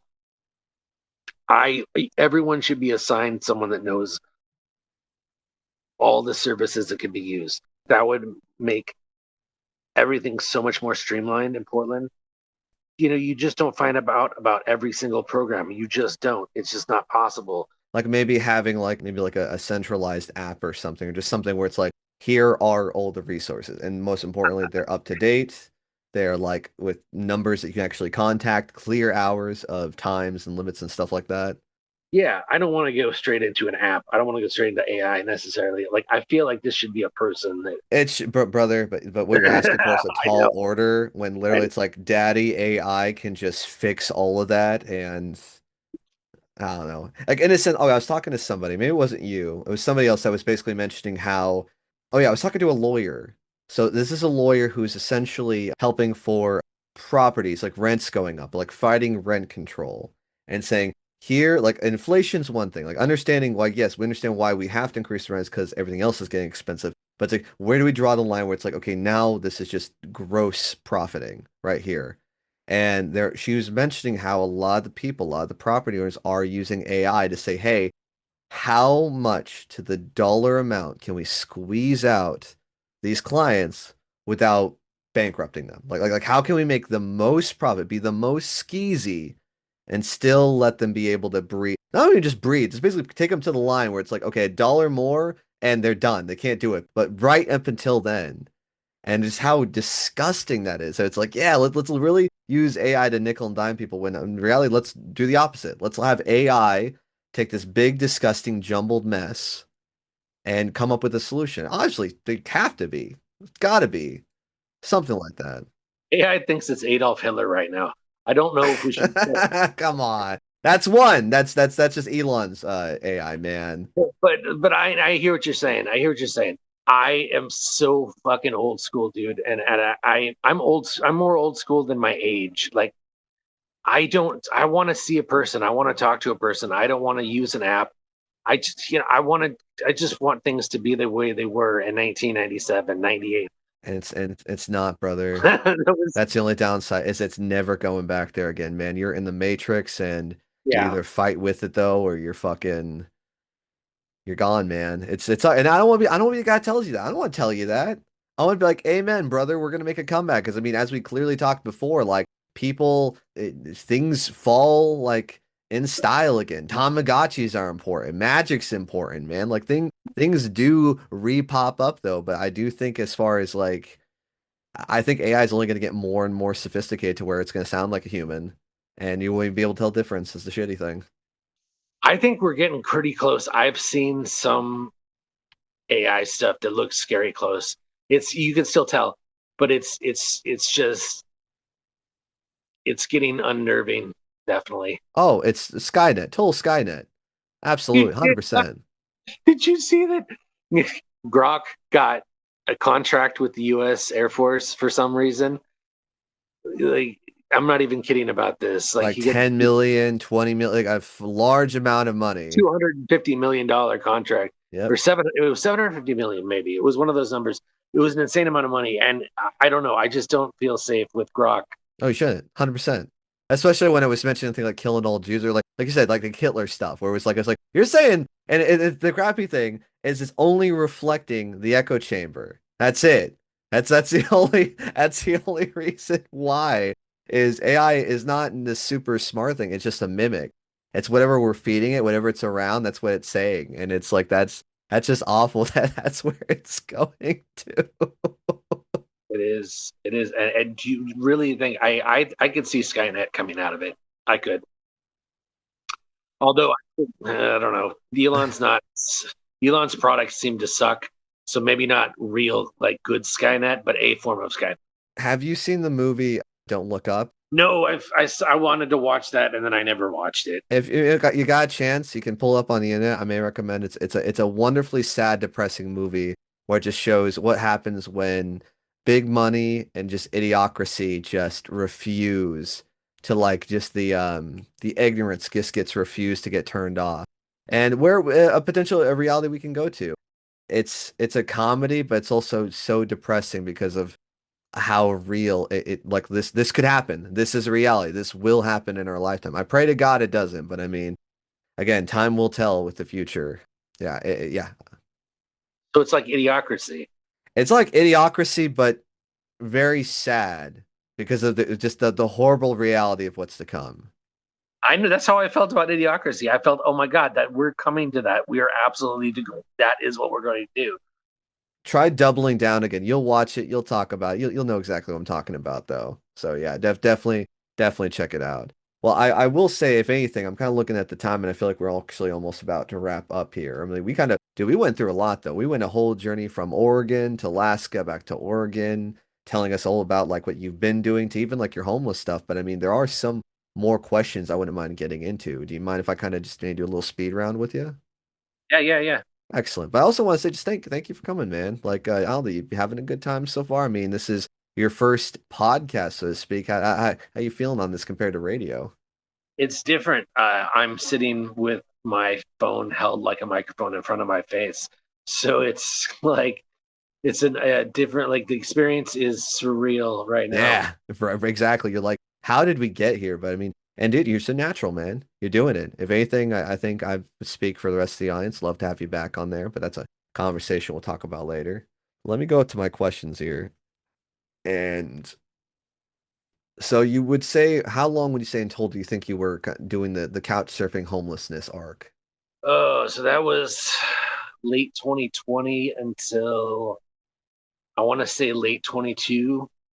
Okay. So almost about 2 years though. So I mean, how how did you get out of it? It was home forward and working with Central City Concern and actually working with my pain management. One of my pain management places helped me get signed up for where I live now. Okay. But it was a lot of different people helping me out, basically getting me signed up for places to live. and it was a ladder. It was a ladder. I went from one to the other to the other, and so it was kind of hectic, and it sucks moving your things. It's nice getting to a place where it's seemingly safe. Which that's something I think you put down though, like part of the issue that people maybe don't realize. I guess that's a question I'm going to ask you, but also maybe answer for you if something else. But that's something people really don't realize with kind of being homeless is like you're having your whole life with you. It's camping. Like when people think about camping, they think it's fun, it's great, you get sore, you get tired, but then you get to go home and shower and clean it off though. But you don't get that. It's constant of just dragging everything with you almost turns into like a Resident Evil game where it's like, hey, I got to figure out like this stuff I can keep. I can't keep this extra stuff. Like it has to be, oh, like this is what I'm allowed to have with me though. And anything extra is just going to be dead weight though, or something that's just going to get stolen. And I will say to that, I had huge help from my friend who I already talked about, the one that went to Alaska before me, Matthew. Matthew. He helped me get and hold on to a storage locker for a long time. I don't remember how many months it was. Okay. I think he originally told me it was going to be 12 months, but it was much longer than 12 months. And oh my God, he saved my butt and he saved my stuff because I had to like basically whenever I needed to get something out of storage Okay. while I was in my homeless mode, I had to go all the way on the bus from downtown Portland to the east side of Gresham to like where Highway 26 starts up. That's a far fucking place, my man. It's a long trip, but that's where all my stuff was. But he helped me keep it there, and if he wouldn't have helped me keep it there, it would have been gone. Yeah. So I did have I feel definitely blessed to have been in the situation I did and have friends that I had that kept my shit safe. Because exactly like what you're saying, your shit's not safe, and it's never safe, and people steal. You're at the lowest point in the world, and people are stealing your shit, and I don't get that. I never got that. It saddened me and pissed me off. It's because people again, like you mentioned, were just so desperate, but also again, just so shitty. It's just like why are you doing? You don't have to do this. Is it just getting the combination of desperation and just, hey, like I got to get mine because someone else will? Like It's drugs. It's all drugs. It all comes back to I need to get more fentanyl. I need to get more meth. I need to get more whatever it is. damn. And it's mostly fentanyl and meth. And I know that there are other drugs that people use out there, but from my experience and what I've been around and what I've seen, fentanyl and meth are the big heavy hitters. I would even say heroin is less on my list of things that I'd be worried about. Okay. Someone on the street, I'd be less worried about their heroin use than their fentanyl use or their meth use. I'll Wow. put it that way. I mean, that's Yeah. a real comment there, but okay. It's true because the purity of what you can get comes into question when you get to fentanyl and meth.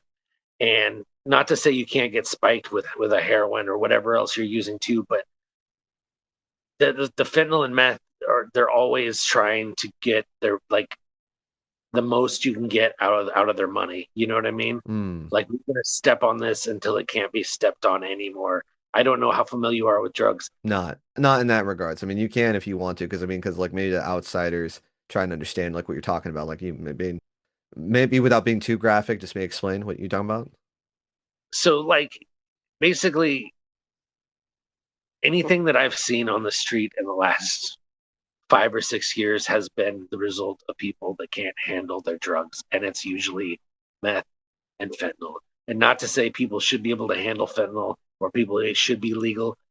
I think we should look at legality of drugs in a different manner altogether. So that's a different conversation. Yeah. But the real problems that we have right now are with the fentanyl and are with the meth because they're trying to get as much money as possible as quickly as possible because they're in this weird crazy vacuum where nobody is going to enforce the law on them and nothing's going to happen.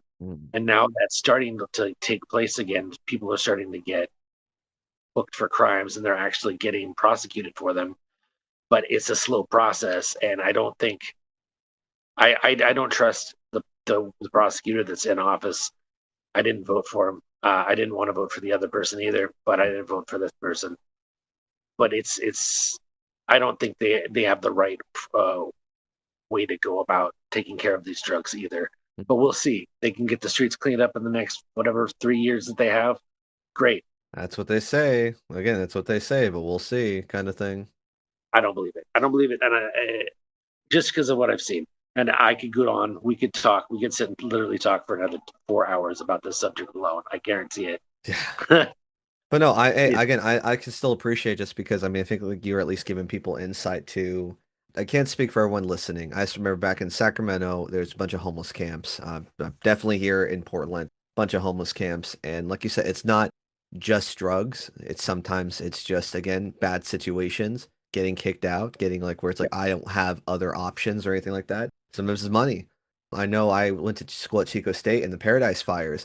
A lot of people, again, some people know this, some people don't, but a lot of people who had insurance for their homes, like a week or two when that happened, like when they started seeing the writing on the walls, like insurance companies removed the coverage or it said this does not cover fire, and people lost everything. Went from like, Yeah. I'm fine, I'm a working member society, I have a home, I paid for it, I built it, to getting wiped out. And they're like, I now live in my car. I have nowhere to go. Like fire took everything away and the quote unquote insurance I've been paying for years decided, oh, hey, I got to worry about my bottom line. I don't want to pay out all these people. It's disgusting. It's predatory. You were just talking about locally. There's things like this happening all Yep. across our country. And you know what? These people are being shipped to our state. They're being shipped to Oregon. They're being shipped to California. They're being shipped to New York because they don't want to deal with these problems that they've created in their own states. And that it's to a point where we can't take any more. We need to shut off the faucet of these people getting one-way bus tickets. That is such a huge problem. And I don't know how people in charge can't see that as the big problem. Man, they don't know what to do, man. Like that's the really shitty thing. It's like who the fuck knows what to do with something like that, man? Like what do we do? They need to be cared for. I get that. But I don't think that it's our responsibility and we don't have the capacity for it. So why are we throwing ourselves at it? It's just it's you're throwing yourself at the wall for the sake of throwing yourself at the wall, and it makes no sense. So, okay, I mean, I will ask this. So, I mean, let me go over here about how to live that skills you learn, people, what's what's something that someone can take away from this podcast as far as like if they see a homeless person or they have thoughts on homeless people, like what's something you could say, hey, look, like this is how people usually perceive them, like do this instead, or what's something that maybe they can help with in a situation? I mean, do you have any suggestions? Well, just look at it like, man, that's someone's kid, that's someone's parent, that's someone's family member, that's someone's whatever. That could be your brother, your sister, that could be your best friend, that could be any of those people, and it could happen tomorrow. You and I are no further away from homelessness than anyone else. And one bad thing happens, and we get out on the street. That's it. One paycheck, everybody. One paycheck. You know, it's not that bad for everybody, but it's getting there. It's getting close to where one bad thing happens and you're kind of fucked, you know? Yeah. You don't fucking realize it. They don't give it enough credit, give details like, hey man, it's like we're not trying to be the bearer of bad news, not trying to bum everyone out, but just like, dude, it's like, hey, the levee is gonna break. Like, And be aware too. Be aware that you are like, be aware how quickly you could not have any money to do anything at all, including pay your rent. And we have good social services here that can help with rent stuff. okay. But it takes a while to get queued up in these places. And it's not just like turning on a faucet. It's not. Hmm. And so you got to think about this ahead of time and you got to be thinking, holy shit, yeah, really, I am like 2 or 3 paychecks and I'd be fucked. I would be beyond fucked. Yeah. So like, I think that's a big thing to take away too. Not only are these people you or could be you, but you are. Look at it as you are literally a couple paychecks, maybe 1 or 2 from being there yourself. So, okay, let me ask you this then, because treat them like people, which is a fucking crazy statement. Like, wow, treat people like people. That's bananas. But no, but treat them with kindness, with dignity. Do you have any recommendations as to what people can do to either maybe help with these situations? Do they volunteer? Do you give the guy on the street money? Like what? You got any suggestions? I think personally, from what I have seen, giving them money is probably not the best idea because it creates panhandlers. They're just going to keep coming back for that, and it turns also to drugs. I'm not saying everybody out that's trying to get a handout is out to get drugs, but if you give someone $5 and they go and get a good dose of fentanyl and they kill themselves, just think about that. Just think about what you just did, and you didn't know you did that. But I'd say just be careful, and if you really do want to help, yeah, donate your time. There's so many, like I said, there's a lot of nonprofits, a lot of charities around. The city has a lot of homeless infrastructure, and with the homeless infrastructure we have, we shouldn't have the homeless problem we have, and that's a whole nother. That's another subject we could yell for hours about. But yeah, definitely just get involved. Just get involved and don't hand out $5 to those people on the street unless maybe it looks really like I don't know. I feel bad about it sometimes because you can see where maybe someone really just needed something to eat, Yeah. but you never know. And I don't want to be that person that fucking gives them that last dose that kills themselves. I think you said the best though. I mean, like it's you make that snap decision. I don't want that to be the guiding message of the episode is maybe don't give homeless people money because maybe you shouldn't. But I do think legitimately think that donate your time. Yeah, There's need. There's have you ever heard of did you ever deal with Night Strike? that sounds so familiar, but no, I don't think so. Okay, so this is I know a couple people in my church who do this though. I do recommend anybody else if you're mildly interested. It's every Thursday night. Literally type in Portland Night Strike. It's a cityteam.org. It's at Liberation Street Church in West Burnside. Essentially what it is it's not, you're not preaching, you're not doing that stuff. You're being a resource to the people. You're handing out food. I think resources, soaps, deodorant. I think one thing people don't realize, especially if you're a female, not having that regular access to feminine hygiene. Yeah, I'm mad, like, God forbid you have to take a shit and you can't wipe your ass, but God forbid, like, Mother Nature calls and you're bleeding out of your vagina and there's nothing you can do. It's like, it's awful. It's like, you're like, you think I want to smell like this? You think I want to be like this? This is hell. And I have to worry about not getting my shit stolen and my roommate's a fentanyl addict and wants to stab me. It's like it sucks. It's garbage. But yeah, that's something I've heard. Night Strike, look it up. Every Thursdays. Me and the wife been talking about donating, and I think especially after hearing your story, that's what I think really can change is using your time and your energy to do good in this world. I think that's really what it comes down to. yeah, absolutely. Okay. Well, no, man. Again, I appreciate just again your vulnerability. Like, I'm so glad you're out of this shit. It does suck. It kind of sounds like even that again because it's such a wild mixed bag that on one side of it is like mental illness, it is drug addiction, but also there has to be like that kind of willpower to get out of it. Like, granted, it sounds like you had a lot of people help you out, a lot of people want to assist you, but I also think you probably had to like really push and really fight to want to get out of that situation, right? Mental health was a big part of it. Yeah, like trying to keep your brain from giving up completely. Keep going. Keep your heart from giving up completely. Not your heart literally, but But no, but for real though, because like you're, I can only imagine it's like dude, I'm so sad and tired of this existence of just like of the shelters of just like being on top of everybody of again being on edge. It sounds exhausting. that's something too. I want to add a little bit right here about you don't have privacy, and the only privacy you do have is if you take a shower, and these showers are so teeny, like it's insane the things you don't think about until you're in it. But for me, having zero privacy when I'm getting dressed or doing whatever is that was a killer for me. So I mean, yeah, I guess I'll take up that. Like, guys, don't take granted what you have.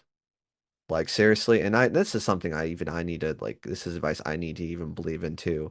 It's just that like really don't take for granted all the stuff that we have, like the communities we have, the resources we have, like basically even just like running water, working lights. feeling safe in your locked home. Like, again, don't take that stuff for granted, but more than anything though is like help your fellow human being. Get to know them. I mean, I didn't just do this because like I wanted to, like, oh, you were homeless. I feel bad for you. You were a rad dude. We played Magic together. Plot twist. Baba Booey. Oh no. Baba Booey. We vibed and you made me like I want you to know you are part of my Magic journey as far as like I've never felt a more accepting, fun community. Like I feel great. I'm so happy to have a place to go to play just card games at and just bro down. And yeah, even if we don't do Magic anymore, like I can only hope like we can stay homies. We just keep chatting. Hell yeah, hell yeah. No, you seem like a chill dude. I've enjoyed all of this. It's been great. Hell yeah, man. Hell yeah. Okay. Well, everyone, again, it's been really rad. I do think we're wrapping up the show though. Again, want to kind of hit some just real lightning round stuff. We had fun. We went through the journeys. We talked about a lot of stuff though.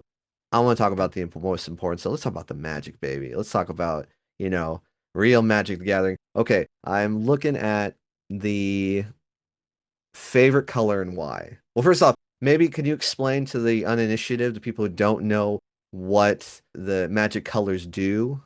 Oh boy, what magic colors do? Black is like your typical dark magic. It's bringing things back from the dead. It's using death. It's killing, murder, etc. Stealing life, that kind of thing.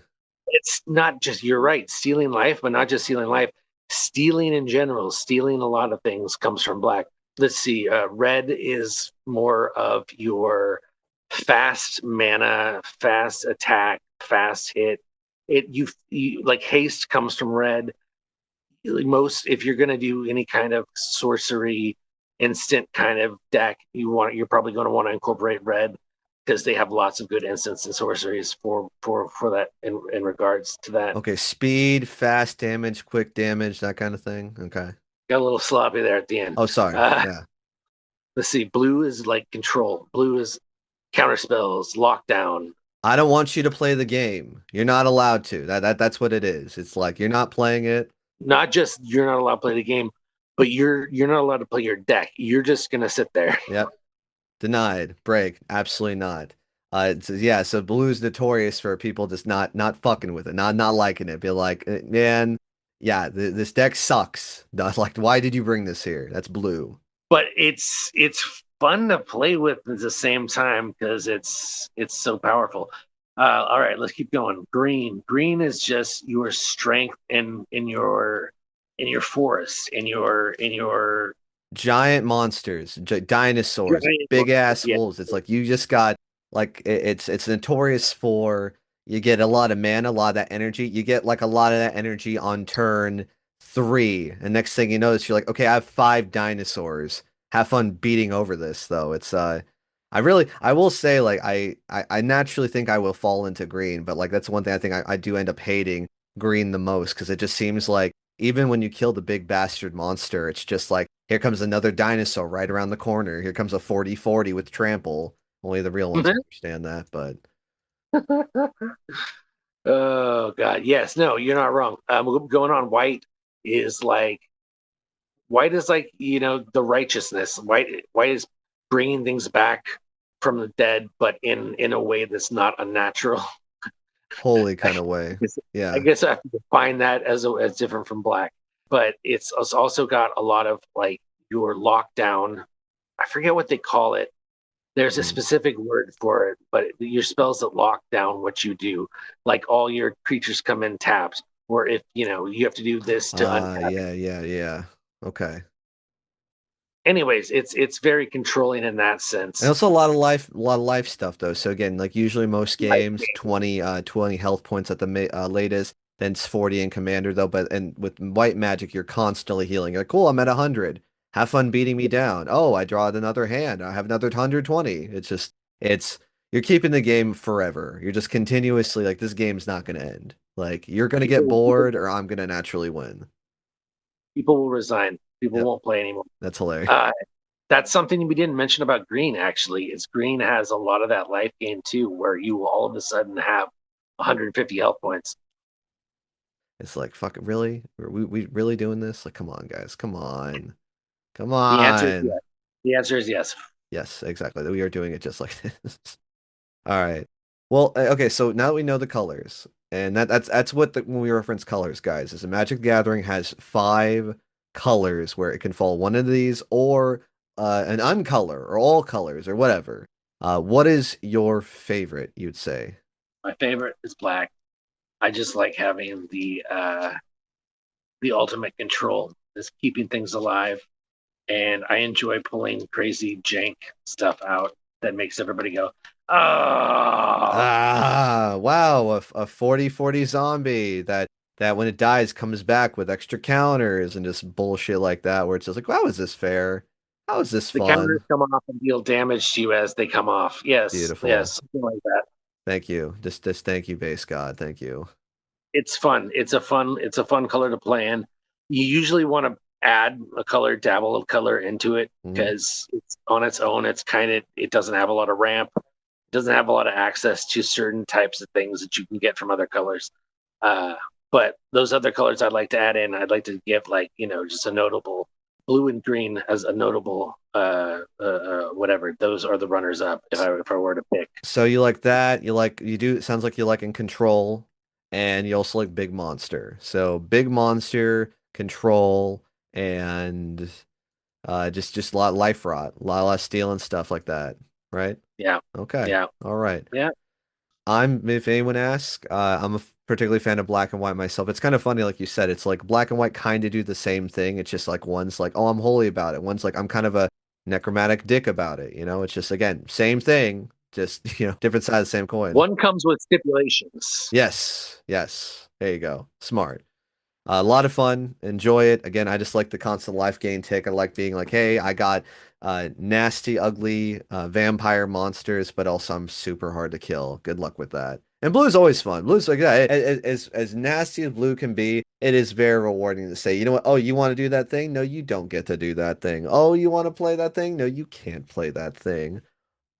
So The looks you get, the looks you get. If looks could kill, that's blue. If looks could kill, exactly. All right, so I am guessing I would say, or I think the last kind of real question I'm thinking about is, yeah, no, I think one of the big popularities, I don't know if we touched on it, is because a lot of IPs, oh, we did talk about this a little bit, a lot of intellectual properties are coming out for Magic, where again, some of them make sense, like Lord of the Rings, you got that magic, sorcery, orcs kind of thing, but then you get right? like Fallout, and then SpongeBob, and then Final Fantasy. Again, whether that's good or bad, that kind of depends on who you ask. It's bringing a lot more people into the game, but it's also bringing a lot of people into the game. Is there an IP that you or personally would be a real big fan of, or is there any like particular like theme you think you'd like to bring into the universe, whether it's just a few cards or a whole bunch of precons? Well, if you want to go with the answer that I had originally written down here, I'd say bringing back the old stuff is cool. But I've had some thoughts as that just popped into my head. Okay. It would be kind of funny to see them do a Star Wars crossover. Now, I don't like Star Wars that much anymore. I've fallen out with Star Wars, but I think it would be funny to watch that happen. I'm actually kind of surprised they haven't done it already because I feel like it would be such Disney, a that's like why it's easy. Disney. Oh yeah, that. Well, but that's a more thing because they're such greedy pigs. But I mean, like especially with the card game you mentioned, it very easily could slide into there. I mean, we even talking about like I'm thinking about green off the top of my head. I'm thinking about Ewoks or Wookiees. Empire. You do obviously be black, maybe even white. Rebel could be fire. I mean, or red. I think it's a very easy cross. And again, I'm kind of surprised they haven't already. I'm kind of hope they don't. I want to stay that way. I do not want to have even more and more Star Wars crap invade what I love, even though I just got into it. But I mean, I don't know. Yeah, no, I think it's a very easy thing. Okay, so Star Wars, but just Star Wars, nothing else you're thinking about? I mean, you could do maybe do some Marvel stuff. They already got into Marvel a little bit, so why not just keep going down the Marvel road? You could do MCU instead of just doing the regular. You could have the actual movies stuff on there. Robert I mean, Downey. I mean, and that's would be kind of sick. I can maybe appreciate that in a sense, maybe. why not have? I mean, this is just going way off. I'm spitballing here, but what about Toy Story? I mean, we did SpongeBob. Yeah. Toy Story is funny as hell. No, bro. Have you ever played Kingdom Hearts? No, but I've watched somebody play it a little bit. I'm aware of it. You're basically describing Kingdom Hearts at that point. If anything, I mean, we already got Final Fantasy. We're like a core. We're just a barely a step away into getting there. Where we got that, and now we have all the Disney properties. Which I think I would like Toy Story. I mean, I don't think I'd hate it, but I'd also be like, oh my God, Jesus! Like I can't stop losing to this Woody deck, man. He's just No, I would hate it. a weird sentence to say out loud, but I can't stop losing, man. Come on. I hate it. I hate it all. Yeah. Thanks. I hate it. Yeah, absolutely. I'm thinking even I don't know because I unfortunately didn't give enough time to think about this either. Like if I could choose an IP, because I'm also just kind of sick of seeing like it's like stuff. I'm like, why is this in the game? Like, get this out of the game. This doesn't feel belong here. But if I could choose maybe horror movies. Didn't they have Ghostbusters be a part of Magic? I swear there's like Ghostbuster cards, right? Well, there's a Slimer. It's a secret lair drop. It's like a slot exactly. So what's the difference between like Realm United or something or Secret Realm? What's the difference between the two? So the only thing, the secret lair drops, I don't think can be used in standard. I think that's the whole thing. Okay. They're just But fun little cards that, oh hey, I can't believe we made this kind of thing. yeah, and you can use them in Commander. You can use them in anything that's not sanctioned. Okay. But I think for like if you were to like think about it in the way of Arena, it Okay. wouldn't be allowed in Arena. Okay, no, that makes sense. That would make sense. Wait, so they did make Chucky cards. I was just gonna say I think horror would be kind of sick, you know? Maybe They having like did. some horror. Apparently there's this fucking secret layer Chucky. What the hell? Okay. I wouldn't necessarily trust everything the internet says. Also, there's a lot of people that put stuff up that they've made. Proxies, Etsy. Yeah, that's Some people are very talented. Some people are very talented at that shit. yeah. Oh, okay. I guess okay, what the hell? Okay, so I guess I could buy it. I can buy it on no, it says Wizards Secret Lair Wizards.com. Yeah, Secret Lair Chucky. Yeah. Okay. He's so what are we looking at here? Is he a commander? Can he be a commander? He is a legend. Okay, legendary creature, Demon Berserker. Interesting. He's a black and red 4/3. Whenever an attacking creature dies, each opponent loses one life and you gain a life. When Chucky enters, until your next turn, creatures your opponents control attack each combat if able and attack a player other than you if oh shit. Okay. That sounds fun. Okay.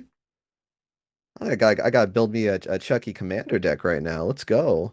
I think it'd be really fun. Maybe some horror precons. I mean, I don't want to completely and it's I don't know how you feel about. Have you ever heard of the game Dead by Daylight? Yeah, I had a friend that played that It's, actually. but yeah, it's basically a five-player freeze tag where one guy's it, basically with horror characters. And I mean, again, some people are like, it's great because we get a lot of these horror properties that get to kind of splash in, so you can like do Stranger Things with Leatherface. And I don't know, I'm thinking, would adding Texas Chainsaw precons just kind of like just kind of oversaturate like why do we have it here? But I think it'd be kind of sick having like a Hellraiser, maybe red black, maybe black and blue precon, maybe having a Jason black, green, maybe white kind of precon. I think it'd be kind of fun, I think. Hey, look, once they did SpongeBob, everything was off the fucking Everything's off the table. nothing's off the books. Nothing's Nothing. safe, people. Nothing's safe at all. Yeah. But okay, I think final question I'd say, because like, and I think we're wrapping up, I don't, but literally the game is almost over. I just drew my 5 pieces of Exodia. You're down to 6 life points, 10 poison counters. We're basically wrapping up the game here. 2 questions. A, if someone's mildly interested into Magic the Gathering, or it's like what would be something you'd say to maybe to hey, it's like I do recommend it. You should try it out. Here's how you get into it. Do you recommend it? And maybe it's the question. Do you recommend it? And how would you recommend someone to get into this thing, maybe even why it's even cool to get to be a part of this community, this thing, and maybe just a final message. Just you told your whole story. You mentioned everything to these wonderful people listening. Maybe if any final parting words you'd say. All right. That's a lot. That's a lot. You're damn right. All we do is a lot on here, but yeah. Let's see if I can knock it out. Okay, let's go. All right. All right. So I'm gonna say, like, as far as Magic goes, like, get into Arena because I didn't really think about it, and I kind of got into it at very late in the game. I started like playing Arena like 2 or 3 weeks ago, but it's really like after you play it and play through all the like the tutorials and everything that it shows you how to play the game, like it makes everything easy and it breaks it down in a way your brain can understand it. At least for me, I feel like that's the would be the best way for someone to get into it. If not, just go to a commander night at your local local commander store, your local card shop. That's probably the best way to get into Magic if you want to play Commander, I guess. And if you want to play regular Magic, I'd also say again playing Arena first would be really good learning.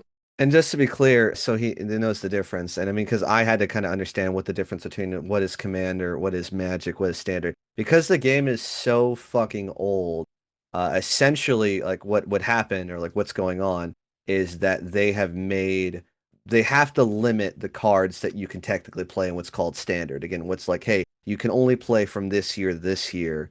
So that way, again, because again, the market's just so oversaturated, like that's how they did it. Like they have to like, oh, hey, you can only play from 4 years ago to now. Well, would you say that's correct? That's right. Something like that. I think I want to say it was a 2 year thing, but it might be four. I don't play regular Magic. I play Commander. I just started playing regular Magic again because I played it on Arena. Which and to explain what Commander is, so you can have to do that. You have to essentially buy new cards to play this game to be relevant. It can get pretty pricey, or you can play what's called Commander, which so regular game 60 cards, Commander is 100. The difference is that every single card except lands, the mana, the resources, that kind of stuff, has to be unique, has to be different. So you are essentially having maybe 70, 60, depending how much land or energy you want to have in your deck, are different unique cards. And some of them you can use from the entire game. Some of them are very broken. Some of them are absolutely ridiculous. But that's the whole point is if you only have one out of 100, the chances of you dropping it are pretty rare. But then that's the part of the fun of the game is that you can maybe have these crazy fun strategies, or you can have this point where you are now having 30 zombies on your board, or just something where it's like in regular games, it takes about 10, 15 minutes. With games like this, though, it's like it takes a while, but you get to have fun while you're doing it and building it. Yes, definitely. I fell in love with it, and it's the only thing that I really like. And aside from playing Arena, I guess you could say. But here's the thing: I want to say about regular Magic. Not only do you have to buy certain cards, and it's only in this little multi-year block. You have to buy four of each card. Yeah. It's not cheap. It is not cheap. Whereas Commander is like you buy one of each card, and a lot of the cards that you play in Commander can be like 90-cent cards. They don't have to be really super expensive to be good. Some of them can be expensive, though. Some of them are extremely expensive, and yes, game changing, game breaking. Can you think of anything off the top of your head as far as like a card you can reference? I can just look up in price guide so they know exactly what we're talking about. Like basically anything from old Magic that's relevant is going to be $300 or $400. I can't think of the name off the top of my head right now of You're anything. killing it, man. Like they're waiting for you, dude, and you're just dropping the ball, man. Like, I'm dropping it hard. my God, dude. Well, we looked up Demonic Tutor earlier. I wonder about. Is Soul Ring? Can you use Soul Ring in standard? I think so because they bring it back with every set, Okay. practically. It's a Soul Ring MTG. Oh, well, shit. That's like it's well, do you have to buy this latest standard version for Soul Ring? If you want to play in anything like Okay. We'll do Soul Ring standard. official, yeah. Okay, MTG. Okay. Solar legality. Solar ring is therefore not legal in standard or modern. Oh shit. Okay. So That's right. I forgot. My bad. no, you're fine. Not a standard player. But anyways, regardless, think about again, $40 for a card, and you need four of them. That's 160 right there. It's ridiculous. While Yeah. with Commander, you get so how it works is you focus the whole point of Commander is you focus one card as your commander. Like he's your main guy. Your main guy dictates what your deck is. I actually to the video people, no one's going to be seeing this though, but I actually have two commander decks in front of me. Funny enough, they're both from the weird IPs. One of them being Fallout, the other one being Sam and Frodo from Lord of the Rings. I'm gonna go grab the Fallout one. So Fallout has super mutants and cryptoids. This one is the Wise Mothman. It's literally Mothman. I can't remember what state the motherfucker's from. This is West Virginia. Ah, shit. I should know this because I remember seeing something about this not that long ago. Oh, it's East Coast for sure, but Mothman hometown is West Virginia, Point Pleasant. Basically, his card, again, depending on what your commander is, whatever their colors are, whatever their price is, determines what type of colors you can have in your deck. So Mathman is a black death magic, green forest earth magic, and water control, or blue water control magic. You can have black, green, and blue cards in this specific deck. You can have up to, 100 that you can have. And again, what makes it so fun is that it makes every card relevant, which is great. You can have some really fun, broken, nasty combos. And at least my advice I'll tell to the newbies is 100% air, sorry, Borgonian. Just gonna beep everything, beep. Uh, try Arena. My journey from Magic was my buddy said, "Hey, let's play Wednesday." And I kept telling him, "No, I'm busy." I felt guilty. And then Monday I was like, "Okay, we're playing Wednesday." And I'm like, "What video do I watch to understand?" He's like, "Just play Arena." And I did. And 1 hour turned to four, turned to five, turned to me playing the rest of the week. Try it out. It's free. It's free to a certain point. The free part is super fun. Once you get past, I think like week 2 or 3 of the ranking system, it's garbage and you got to put money into it. But it'll tell you how to play the game, and then from there you can buy what's called a pre-con. What's pre-con stand for? Like pre-constructed. Yeah, it stands for pre-constructed, which basically means like it's a out of the box deck where it's your 100 cards. It's some cards you can use for other things, and you can literally buy it, play the game right away. I did that with vampires. Got to beat the shit out of my good friend Borgonian Mister here. It was the first game we played. That was a close game. That was a close game. If I feel like if I didn't pop your commander, I wouldn't have had a chance. Like I had to take care of your guy then and there, or I was gonna lose. no, that was a smart move, and that was the move to do. It's with that guy. If he is not on the board, he still is a threat, but he's not as big of a threat. Absolutely. But yeah, he was a straight monster. So yeah, that's what I'm getting at, guys, is that if you're mildly interested, play Arena. And if you are interested, check out a precon. Commander is a very welcoming, very fun experience though, and it is I think it as far as like something with like community, as far as like coming together, as far as like just really embracing humanity, it's a great way to connect with the community, get connect with your fellow human being. Man, I'm biased because I had a super awesome time, but I think you're gonna find that pretty much anywhere you go. Hopefully, hopefully, I feel like two side notes I got to make here. please. One, I got to go back to Arena really quick. Okay. It is fun, but it is actually fucking gambling. So if you have gambling problems, don't fucking play. Don't fucking play Arena. Damn, you like literally just turned off everybody that's like, oh, that sounds fun, and like, no, it's just gambling at this point. Fuck. It's gambling. It's gambling at its core because you're if you don't play through and do all the stuff, all the side quests, if you don't do all the stuff and you just buy through it, you pay to get it.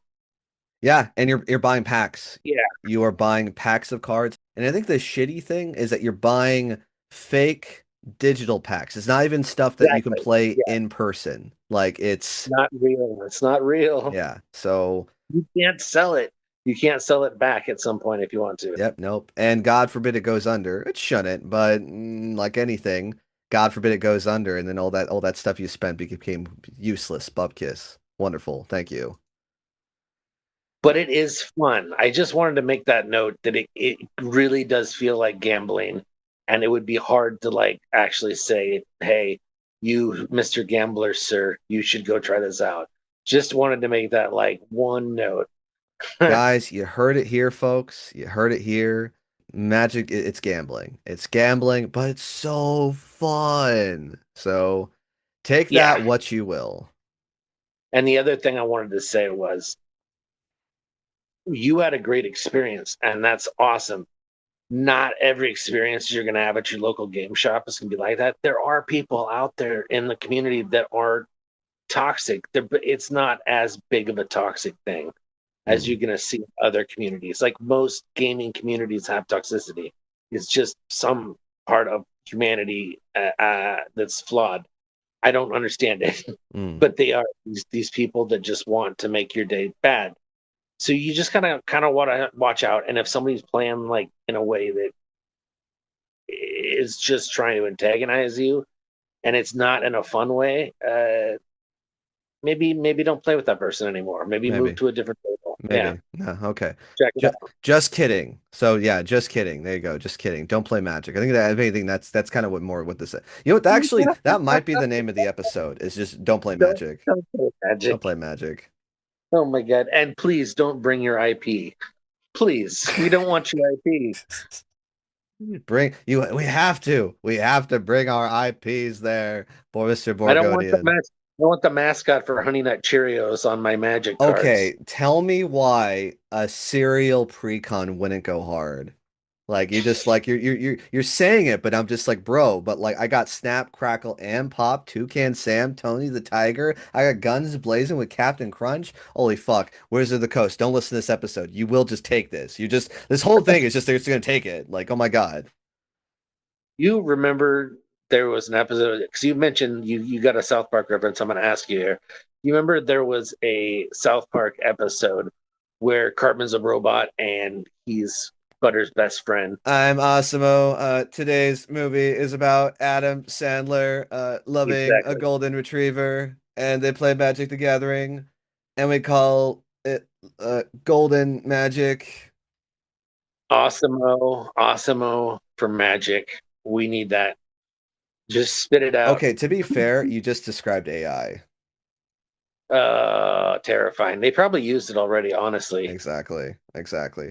Well, okay. We're definitely over time. At this point, though, we're just rambling. If anything, the game's over at this point. You got that one. What's that one little advice you want to give to my people? One thing that you want them to take away from this episode besides don't play Magic. Don't play Magic. Don't come to Magic. No, I'm kidding. I want you to come. We want you Don't play. to. He wants you to come, everybody. Come, please. Come, please. Oh, come. Anyways, God, that's hard. That's a hard one takeaway. Live life to the fullest, man, because you never know what's going to happen tomorrow. Amen. I like that. Live life to the How fullest. could I do that? I never follow that advice, but you should. Yeah, so if that means play Magic, do that. If it means trying something new, do that. I mean, that's the one thing I will say is that I took something that someone mildly suggested. I tried it out and I had the best fun ever. You know what? I think I like that better than even just play Magic, is that live, like you said, live life to the fullest. Someone invites you to do something, check it out. Try it out. Don't be afraid to get out of your comfort zone. I, even though I'm a gamer and and I like card games, I wouldn't consider myself as a Magic person, and I had the best time getting out of my comfort zone. Be like, you know what? I'm gonna try this thing. Let's see what this is. So yeah, I like it. Get out of your comfort zone. Don't play Magic the Gathering. Perfect. Done. Okay, so hold on.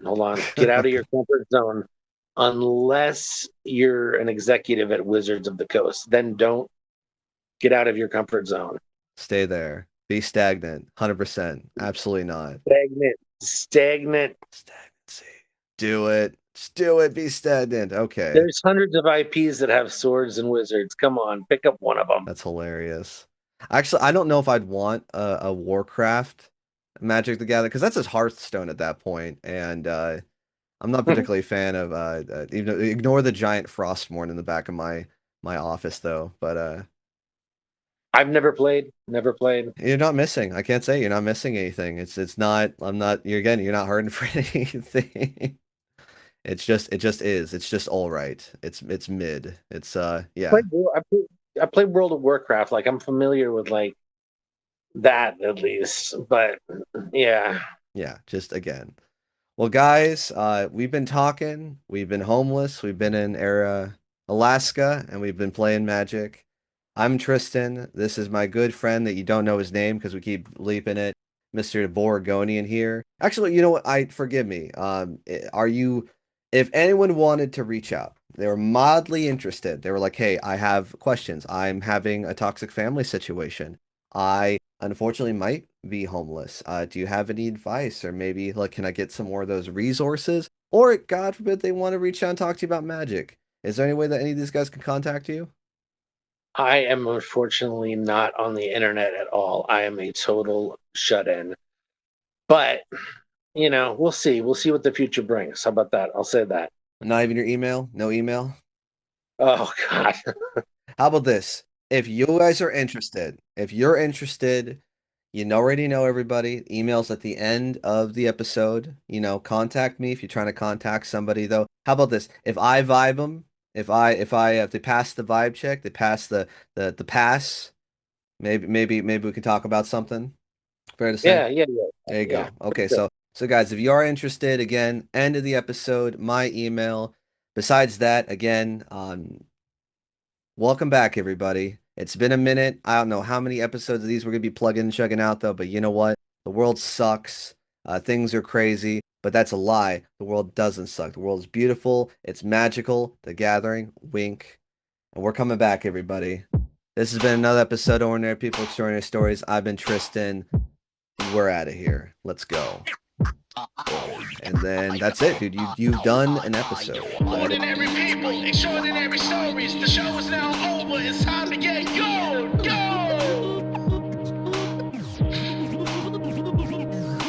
Ordinary people, extraordinary stories. Time for shut eye. Get your ass to the story.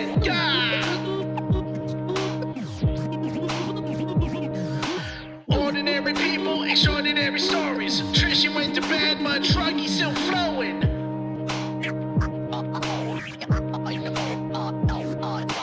Ordinary people, extraordinary stories. The lights are going off, this microphone I'm throwing. You know it. Thanks everybody for listening to another episode of Ordinary People, Extraordinary Stories. If you're interested in supporting the channel, please click the description below to look into our Patreon. I want to give a shout out to our exclusive patrons who've been donating to the channel. Again, I want to give a shout out to Courtney, Tamsin, and Richie. Without your help, we wouldn't be able to make these fine episodes, so thank you again. And for anyone else that's listening that believes they or they know somebody who has a very extraordinary story to tell, please feel free to email me at OPESpodcast@gmail.com. That's OPES, acronym for Ordinary People, Extraordinary Stories, OPES, podcast, one word, at gmail.com. I'm looking forward to hearing from you, and again, thanks for listening, guys. Take care.